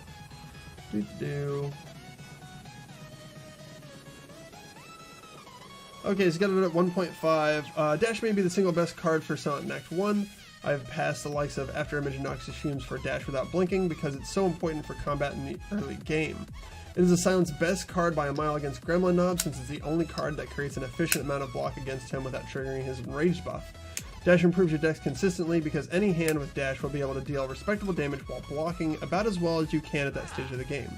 Dash stays reasonably good for the rest of the game, relatively worse as the game progresses, but still respectable, especially if you have ways to improve your strength or dexterity. So it's possible that now we have outlived the usefulness of Dash. We know that footwork is a tier 1, I believe. Let's go back and triple check that. A tier 1, so we will take that. How does he like outmaneuver? He does not seem to. Yeah, it's down to level 3, so not part of any combo that I'm aware of. We're just gonna grab this mango and this fruit juice. You have enough ways of getting weak, so I'll pass on that. I'll just be good. Can I drink this here? No. Do we have enough for Dash left? Yes. We have 107. Let's look at the map. So we can avoid this merchant having spent all of our money. If we buy this Dash, we'll buy at least 1. Flying Knee's pretty high on the tier list, as I recall.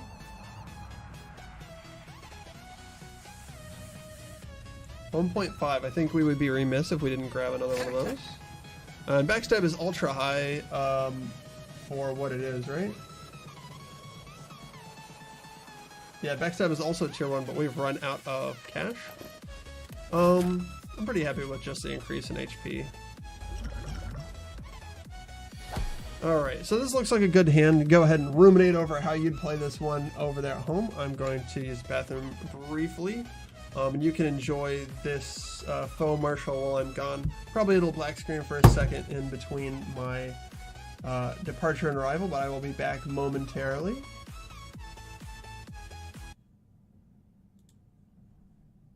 Are you thirsty for a rich, aromatic stimulant, but too stupid to put actual coffee in your machine? Then try new Keurig Ghost Coffee. Just add water, space out for a second, and voila! Instant disappointment. Keurig Ghost Coffee. Did I just make a cup of hot fucking water?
Okay, so if you have ever been too tired to properly make coffee, hopefully you will empathize with that particular scenario. Alright, so we're going to play cards. Cards are good. We like to play them. And we're just going to deal some damage here. Possibly adrenaline not worth using there. We don't retain cards, but we don't want to play either of these either. We will drink our fruit juice. And simply wait and see what happens. So as you can see, the damage output is pretty low. Our survivability has been okay. His vulnerability this week is not going to do it too much for us. I think this is the time where we just malaise him for all the money. Wow, wrecked.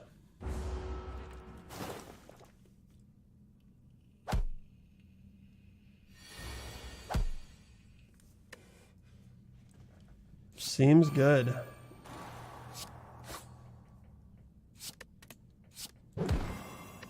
And no need to cast either of those yet.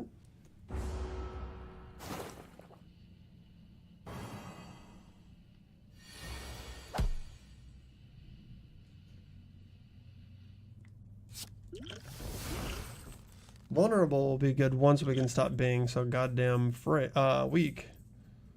In the meantime, though, I think this dash is probably the right size to avoid any penalty here. I think it's a bit early for Catalyst, to be fair. We'll hold on to one. We won't hold on to it. We'll see it next round. Or the next deck cycle.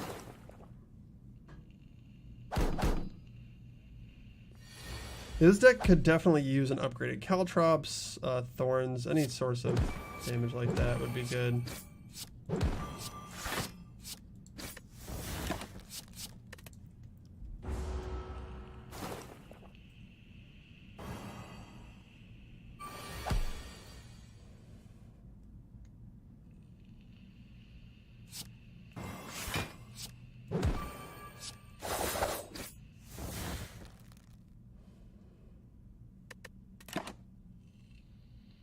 I don't think Piercing Whale is too good right now.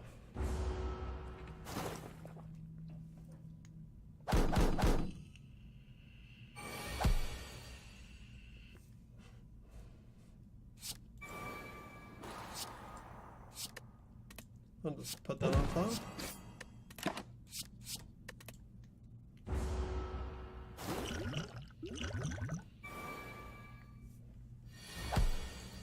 And turn our music back on.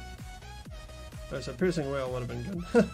Turns out, it'd be cool if we had that back.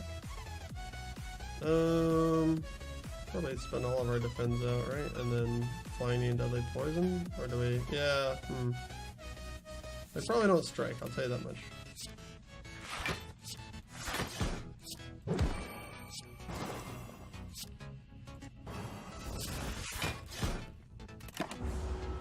Jeez. Almost got there, huh?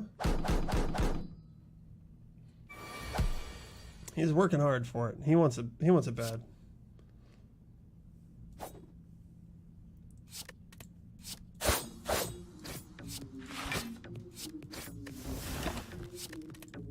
Really no reason to use the... I mean, if there were other targets, there'd be no reason to use the shiv there, but it's just damage here. He's managed to get himself up to 7 strength from where we put him, though. What a champion. This guy, he's really working for it. You gotta give him that. And we're right sized there. Dagger Spray, I believe, is pretty high on the tier list, and it's the kind of card that we're looking for, damage. Dagger Spray is a 1.5. I will take it, just to increase the overall oomph of my deck, if you will. I seem to not be able to avoid this event. I get it like basically every time I get to Act 3. Do I want to get Writhed and Heal? That actually sounds okay in this deck. I don't think Madness does a lot for me with the size of my cards, but I think being able to be healed right before an elite sounds pretty good.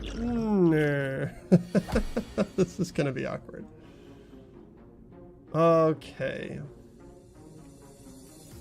We kind of want to be as aggressive as possible here, but this might be our best chance to use Malaise, since we don't have a lot else to do with it.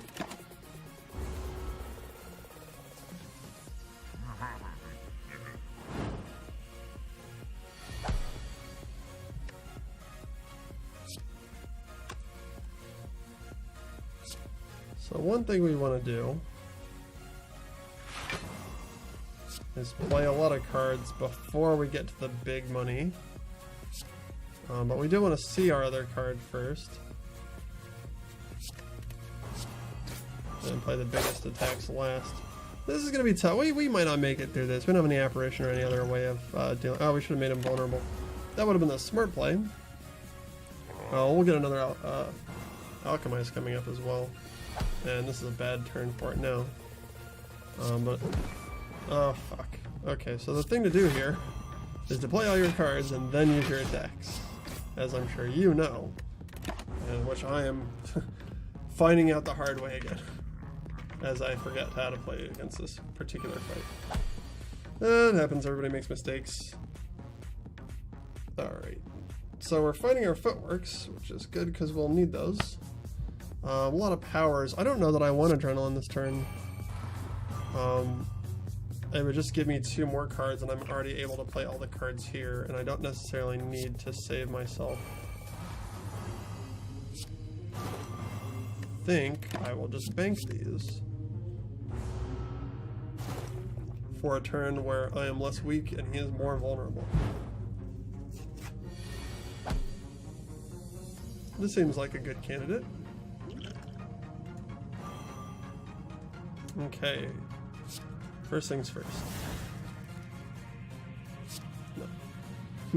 No. 1, 2, 3, 4, 5, 6, 7. We can play everything. We don't need to discard anything. Setup might be okay to hold, but I think I won't. Piercing Wail is probably the thing to drop there. Alright, so first things first. Play all the cards that aren't attacks.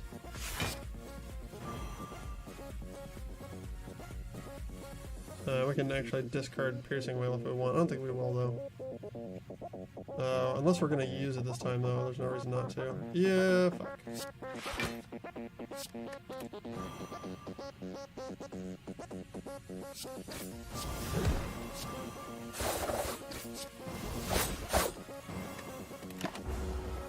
Decent turn for us.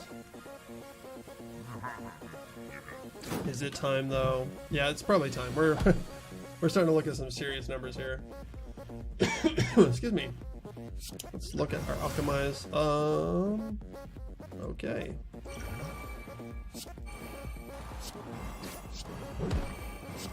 Now, we're going to take a shit ton of damage, too, which is unfortunate.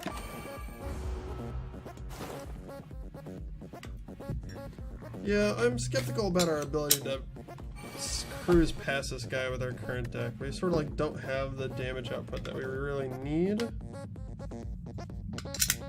But we'll see how it shakes out.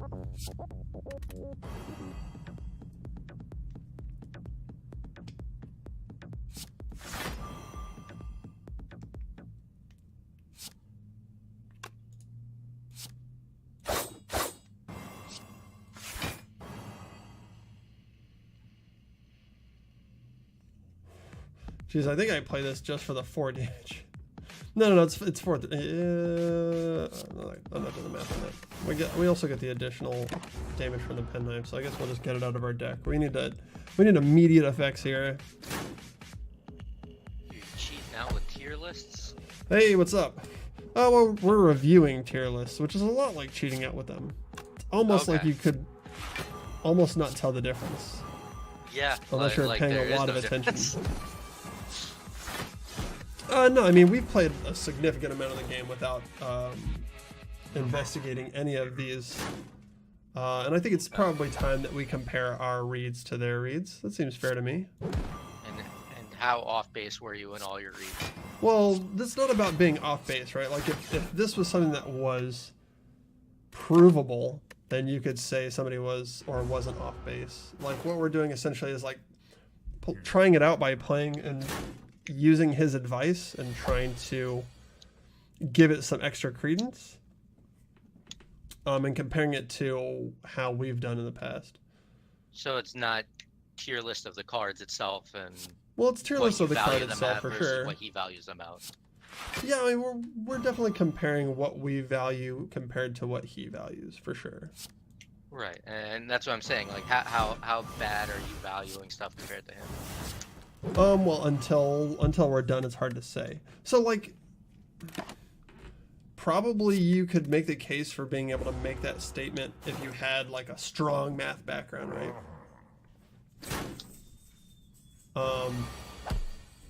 But it's really hard to say for sure somebody is or isn't valuing something properly. You can say, like, this did or didn't work for me, but you'd have to play many rounds of this to... Basically, in order for you to say that his tier list is or isn't right, or mine is or isn't right, you would have to actually have the correct answer in front of you.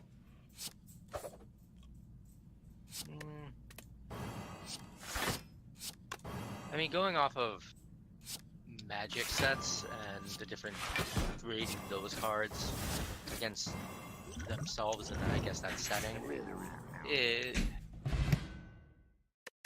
there's the obvious math value, but then there's also the non-math based value of each card. I guess it's different enough from Magic where it's truly only numbers. Well, yeah, so I mean, you can assign cards a raw power value, but that's not the kind of tier list that we're looking at anyway. This is a tier list within context. Sure, but I'm talking about like let's say a review of the cards from what's that podcast, Limited Resources, where he has like say the 4 quadrants, you know, like the win more, you know, help you out, the staple, and the shit, essentially. Sure. So it's not necessarily that, is what you're saying. It's just like, okay, if you get this kind of deck going, this card is going to be worth more in the end than this one. I mean, it's hard to say exactly. He does kind of veer into the territory of suggesting that certain cards have certain values, for sure. I guess it would be hard for me to explain without showing you the game. Let's see here. So like this game is pretty different than Magic in that they've kind of forced the rules that you would be able to consider as certain in Magic. Like, okay, here's a good example. A smaller deck is better in Magic, always, forever, right? Like if you could just have like, if all of your cards could be Lightning Bolt, right, or something like that, that's probably like the ideal burn deck. That being like one of the more efficient cards, or you know, if you could make a 3-card deck, you know, you got 3 lands and the 3 combo pieces, or 1 land and 2 combo pieces, you could probably get like a turn 1 win every time. Whereas in this game, that's not true. You don't actually want the thinnest possible deck because of the way that the game deals damage to you, because of the way that the game punishes you occasionally for having cards in your deck. So for example, enemies will add cards to your deck that when you draw them do damage to you. So having a really small deck means that you're just revolving around those cards frequently, that's a no bueno. Sure, but I mean, at that point, you could also say that a small deck is bad against someone who's going to deck you.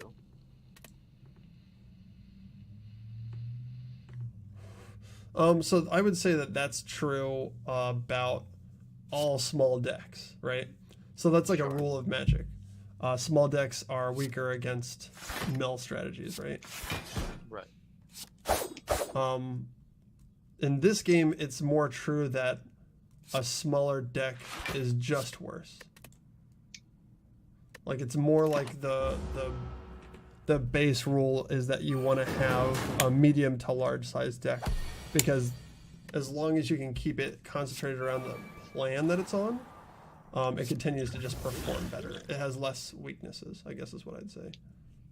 So wouldn't having less filler and just the plan cards be better in any case? Just like in Magic? Like I seem to like, how often are there creatures that? How common are the creatures that put cards into your deck? I probably run into. So I would say that I run into normal enemies that do it. I would say probably infrequently, and I run into bosses that do it. I would say frequently, if that makes any sense. Sure. Because then what I'm thinking, like, it comes down to like Dominion or Star Realms, where you want to get rid of the filler and keep only your good things that stick to the plan. Like the things that don't stick to the plan are just empty cards. I might be describing it poorly, because if you have a deck in this that's 5 cards and they're all the best cards, so every turn you get that hand, there are enemies that will kill you. Because you need to do damage, right? So like at least 2 of those cards have to be dedicated to dealing damage, probably. Say even 1. And the other 4 cards, assuming that you have the energy to use them, could present you some reasonable defenses. And so you'd think those reasonable defenses would make it so that your block prevents you from taking damage from the burns. Burns being cards that do 2 to 4 damage to you when you draw them. Well, okay, but those cards don't go away. So after they add 9 cards to your deck is mostly damage and no block. You see what I mean? Sure. And that's a no bueno situation to be in. Could you not then burn through it instead? Just be a time clock and rush through it? No, because the way that bosses work in this game is that the boss has like an unfair advantage against you, basically.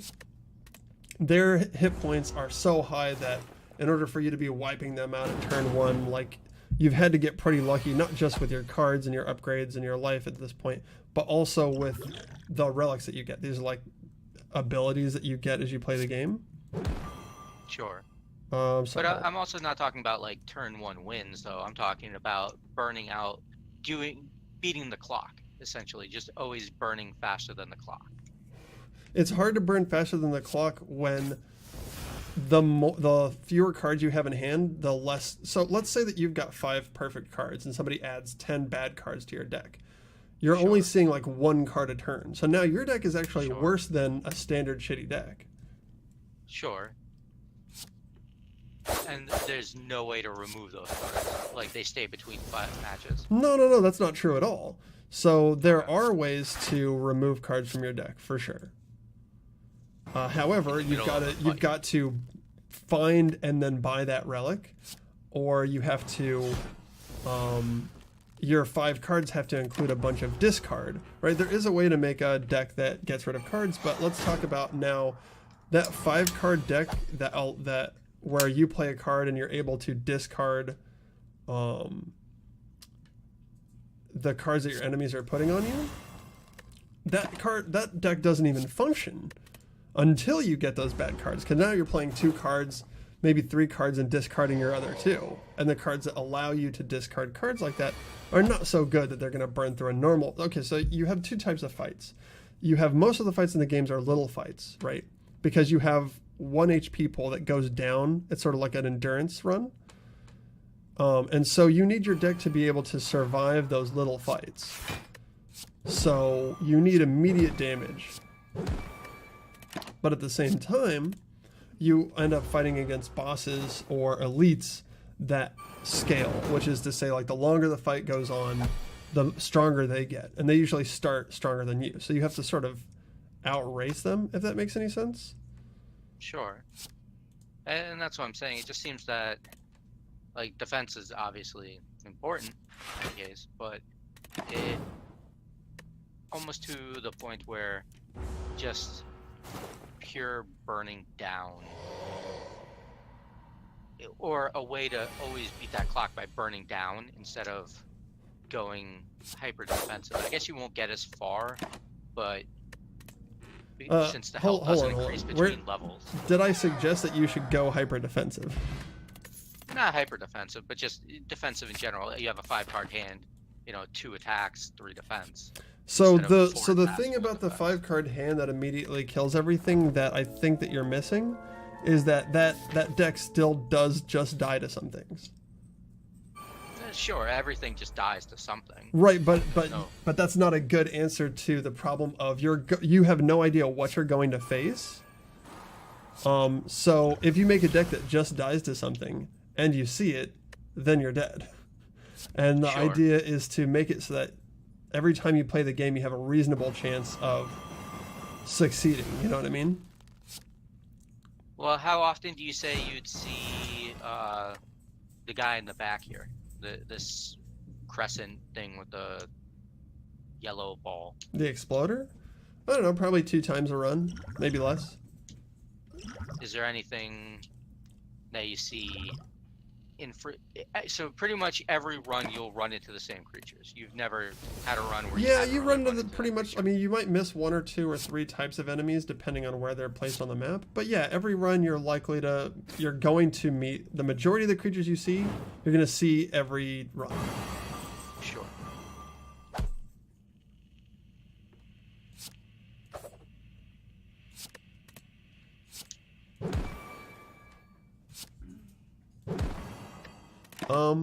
Okay, so I guess my problem with making the 5-card infinite super aggressive deck is that, like, right now these guys are just they just dumped 4 dazes into my deck.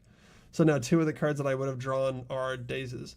My deck is 36 cards, probably like probably more like around 30, probably like 28 to 30 cards. So I'm okay because I still have all these cards to play. But just 2 rounds with these guys, most of your deck is just this card, and every round they add more of that card to your deck. So the problem becomes when you have a 5-card deck against some enemies, you just stop being able to play the game. Like, I would just stop being able to play the game at this point. Sure. Yeah, because the majority of your cards are going to be nothing. What is the starting deck size? Let's see. 1, 2, 3, 4, 5. I think is it 5 or 6 strikes and defends? I think it's 5. Let's say 5 and 5, 10 plus 2 random cards, or not random cards, but special cards. Let's see here. What do I want to do? Probably this. So your starting deck is, I believe, 10 to 12 cards. Now you get an opportunity to remove cards from your deck pretty frequently. But it's an opportunity cost. So not only when you do that are you... Oh yeah, I don't want to attack this guy all out. Not only are you leaving yourself more open to certain kinds of attack, but you're also, instead of spending money on new cards and relics, you're spending it on having a smaller deck. I would say that is the #1 way that they grabbed my interest, by making the game not automatically understandable. So like coming into this game with like a background in Magic, there are a lot of concepts that are immediately useful to you, but there are some that are counterintuitive. Like if you do everything in this game that you would do in a normal Magic game, you're going to have a bad time. You're going to run into something like having the smallest possible deck and then just getting totally rocked by an enemy. And since the games can last sort of like an hour, it's very dissatisfying to end up in a situation where you play for 45 minutes and then suddenly the whole thing is ruined because you made this deck that just auto loses to certain things.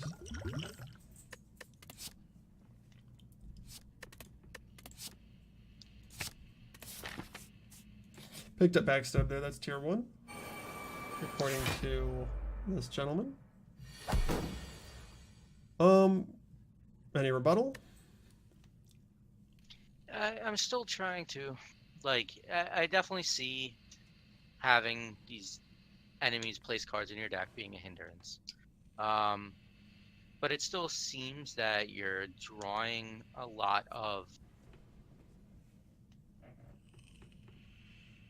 I guess it's dead weight either way is my point. Whether you have, let's say, the extra defend that's not going to do anything, or you have the daze. Obviously, the damage being dealt to you is different than a daze, which is I'm assuming the daze is just a useless card they can't use and not Yeah, damage. it's useless. Okay. Whereas, like, once you get past their attack number and defense, if you have no attacks and only defense, it like you're then it's the same card essentially. Well, a defense can always give you 5 block. It might not always be time to block, but it can always give you 5 block. Right, but I'm talking about in that specific scenario, the defend would be as good as a daze. Having that in your hand, it would be the same effect. Whereas if that defend was gone and instead of the defend you had a strike, would be more effective. But I mean that's essentially any hand. Oh yeah, no, probability. you're right about that. The issue, that's not the issue. The issue is that there are just times when having the difference between having 5 good cards and 6 good cards, right? Regardless of the number of other bad cards in your deck, the ratio of good to bad cards in your standard deck, the smaller your deck is, the shorter the so like the clock on being totally fucked against the last fight that I was in is longer the bigger your deck is. It does not matter how good your 5 cards are if you're only drawing a usable card once every 2 turns, because you will definitely die before you draw into those other cards. Like every turn you're about to die in this game. You have to mitigate all the damage that's coming in or you're fucked. No two ways about it.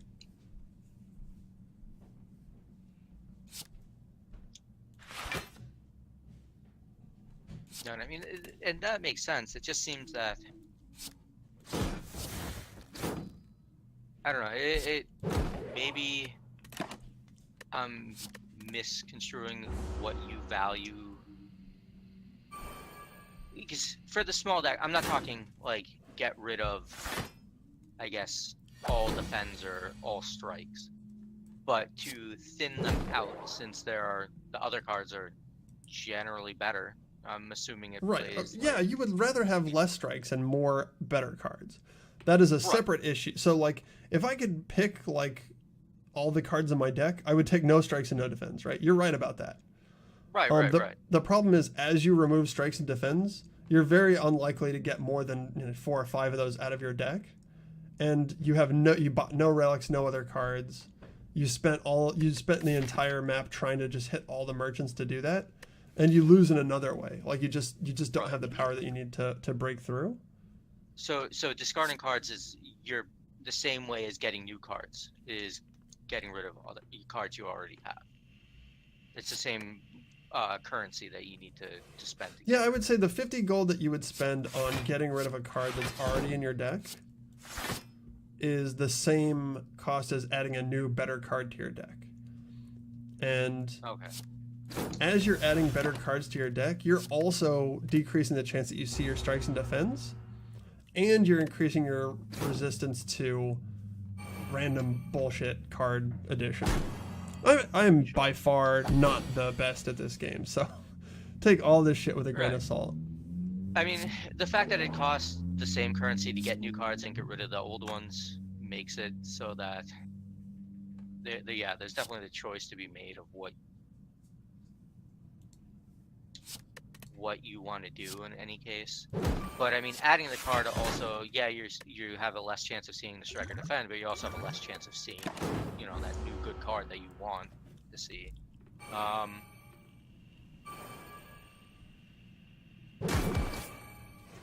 It sounds like what you want to do, Peter, is play Slay the Spire. I might one day. Why not make today that day? I mean, you're right. it's Don't a let your different dreams world. be dreams. It's definitely a different world. I would say that until you play it, it's really hard to wrap your head around. I'm gonna get fucked here.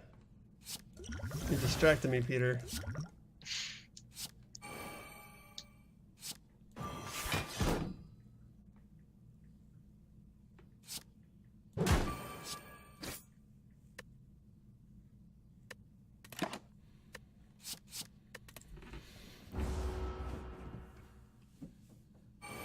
So how are things outside of throwing down extra hard on my tier list activities? How's life? You know, off work, so better. Yeah, I'd say that's probably true. I definitely put not having to go to work pretty high on my tier list. Yeah, no. Anything that I could do if it was possible to not have to go to work, I would.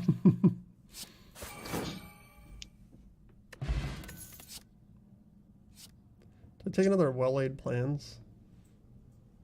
Well, I guess so. I don't know. What does escape plan show up on this tier list? Probably in the combo piece, right? Yeah, it looks like it's probably going to be a combo piece. Yeah, I don't really feel like I need that. So did you watch any of E3? No, I don't like being lied to. It just makes me feel weird. Not even just like the announcement of certain, like, just things that you like FromSoft's announcements and stuff. I honestly was pretty disappointed with the showings from FromSoft. Really? Yeah, I just didn't expect to enjoy the game that I saw come out of there. It just looked so different from their previous stuff, which isn't the end of the world, but when it looks so different from previous stuff, I hope that it's something new and exciting that I could kind of latch onto, and I did not feel like that was the case. Well, what would you say you had a problem with Sekiro? It looked like they were going to try and do a narrative game. They are. And their claim to fame so far was narrative through like an alternate source of narrative, right? Oh, jeez. Just don't be so crazy, guy. Sorry, hold, please.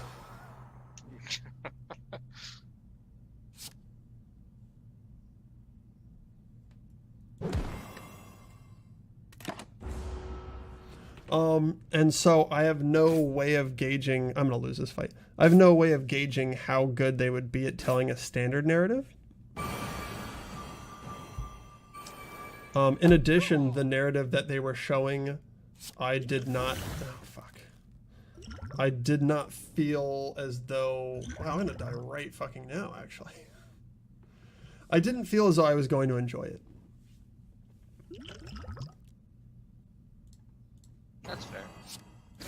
I did watch one of the interviews with one of the developers in that they are doing a more,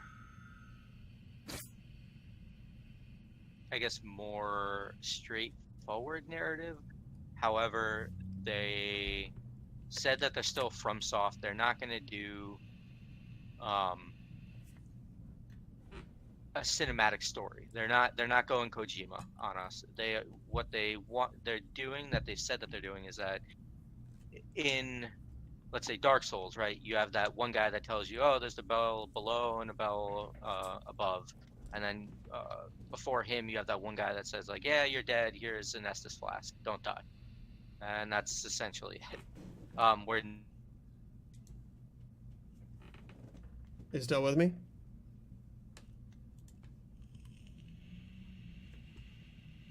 Well, you appear to have lost Peter somewhere around there. Well, you've just gone mute, Peter. Alright, so what happened here? Probably a lot of misplays, right?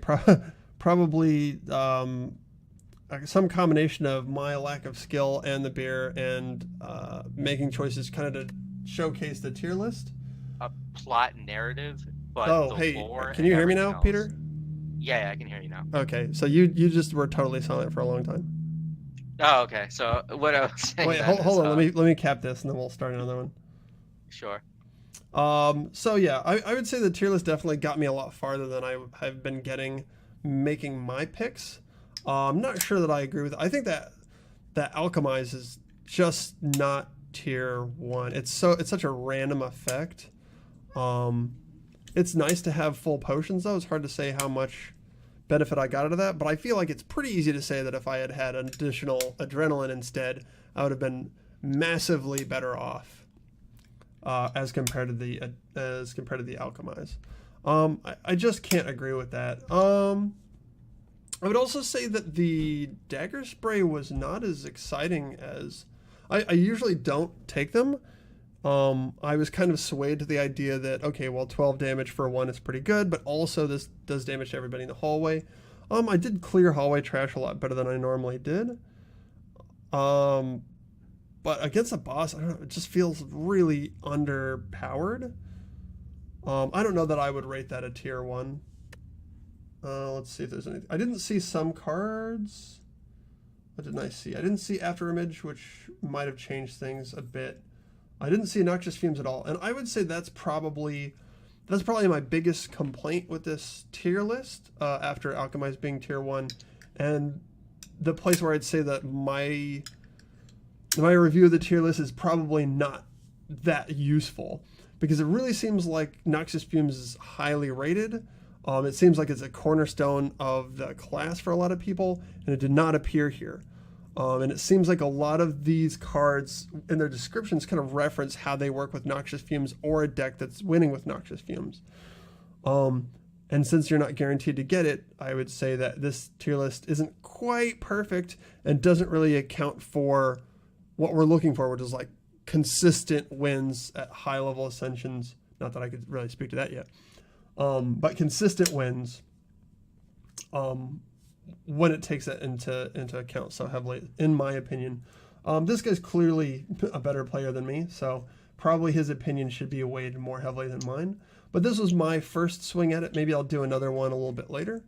I'm going to take a quick break, though, and bitch a bit more about FromSoft with Pocky 101. So before I cut stream, I got to take a quick break. Finish your thought. So what I was saying was, I don't know where you last heard me, but they did an interview where they said that they're going to do a narrative story. They're not doing Kojima crazy movie game. They're still FromSoft. Their main narrative thing is that it's going to have an actual plot now, whereas Dark Souls, you meet the first guy, he gives you an Estus flask, tells you you're dead, and you basically just wander off. And then you meet the guy in the Firelink Shrine who tells you there's a bell above and below, and that's pretty much the only plot that you get outside of digging into the items and stuff. Their plot in this is that you're a samurai who loses both of his arms, or at least one of his arms, and his young master that he's pledged to gets kidnapped. So there's the plot point of you're trying to get revenge for the people who took your arms and get your master back, alive and safe, hopefully. But that they're still FromSoft and the world is still the main story. I would say that those plot points sound interesting and could be components of a successful narrative that is entirely... I mean, so like a good outline is useless in the hands of a shit writer. But a really good writer can't do too much without a good outline. So that's a good place to start. But nothing about what I saw in that trailer suggested any adherence or even adjacency to those plot points. I didn't see much talk about a young master. I didn't even notice a guy was down an arm. Most of what I saw was guys like looking moody and talking like this about their future. And then like him fighting a big barf monster, which was pretty Dark Soulsy. The poison guy. Yeah, but it sounded like what they were talking about mostly was setting up the fantasy elements, setting up the your death won't come easy, setting up the fact that there was going to be talking instead of no talking. I'm sure it'll be good. They have enough money and talent there to make whatever they do good. It's just that I can't quite sign on to a narrative game by them, and what I saw I just didn't get excited about it. So I would need both trust and I guess you could call it hype, but something that suggests to me like, oh, this might be fun to play. And I would say the art style, the dialogue, and the tone of the dialogue, along with the enemies and the overall aesthetic, kind of turned me off. So it's possible that that's my real complaint, that I just looked at it and was like, man, I don't know, this doesn't look that cool. And what I'm doing is a bit disrespecting a company that's earned my trust. I'm definitely skeptical, leaning away, just based on the trailer. But obviously, when the game comes out, I'll read reviews. If people review it highly, I'll look for more reviews. And if I think it's not just people saying, "Oh, they made Dark Souls, everything they make is good," then I will try it. And at that point, probably I still won't like it, just given the aesthetic doesn't match with mine. But I will give it a shot. They deserve that much. So do you just not like the Samurai Senjoku aesthetic period time? Because it seems like you have No, I don't have any problem with that. that. No, I was like, samurais are interesting. I think that the more realistic we get with samurais, the less interesting they are. If that makes any sense, like the portrayals of samurai as just kind of thugs, and there are a lot of situations where samurai who are on top are just jerks, and samurai who are, I guess, disgraced or like questing, they don't quite have the noir feel where they're cool by being underprivileged and kind of downcast. It just is a little sad, possibly because of the cultural difference. Like, it's just not latching for me. I would say that the period isn't that great.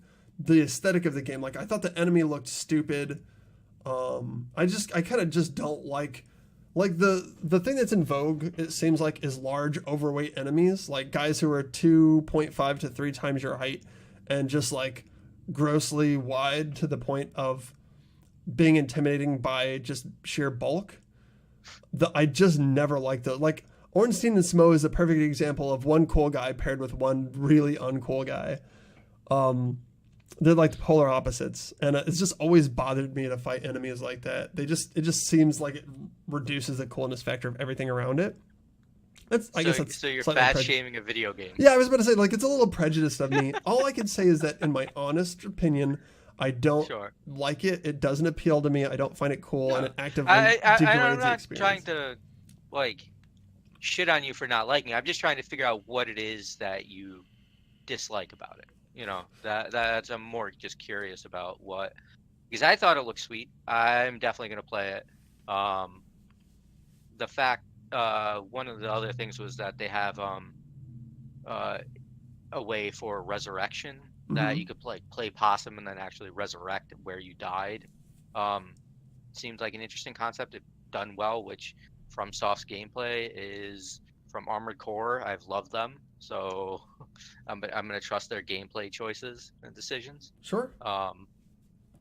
But the image of his arm just being pure bone, like, that looks sweet. But I could definitely see the big fat guy as being weird. But I thought, like, to me, he was also just grotesque in the face as well. Like, he was just a grotesque creature. Oh yeah, like, that's definitely what they were going for. They were trying to evoke that there for sure. Right, and then I definitely got that like grotesque ogre human that they were going for, and then the weird snake thing that they had. I'm optimistic for it. I'm also like, besides that, like, there's that Ghost of Tsushima, which is like pure historical samurai game. That's being done by Sony, I want to say, or it's one of Sony's first-party developers. I do have to take a quick break. I'll be on later if you want to rap about this stuff then.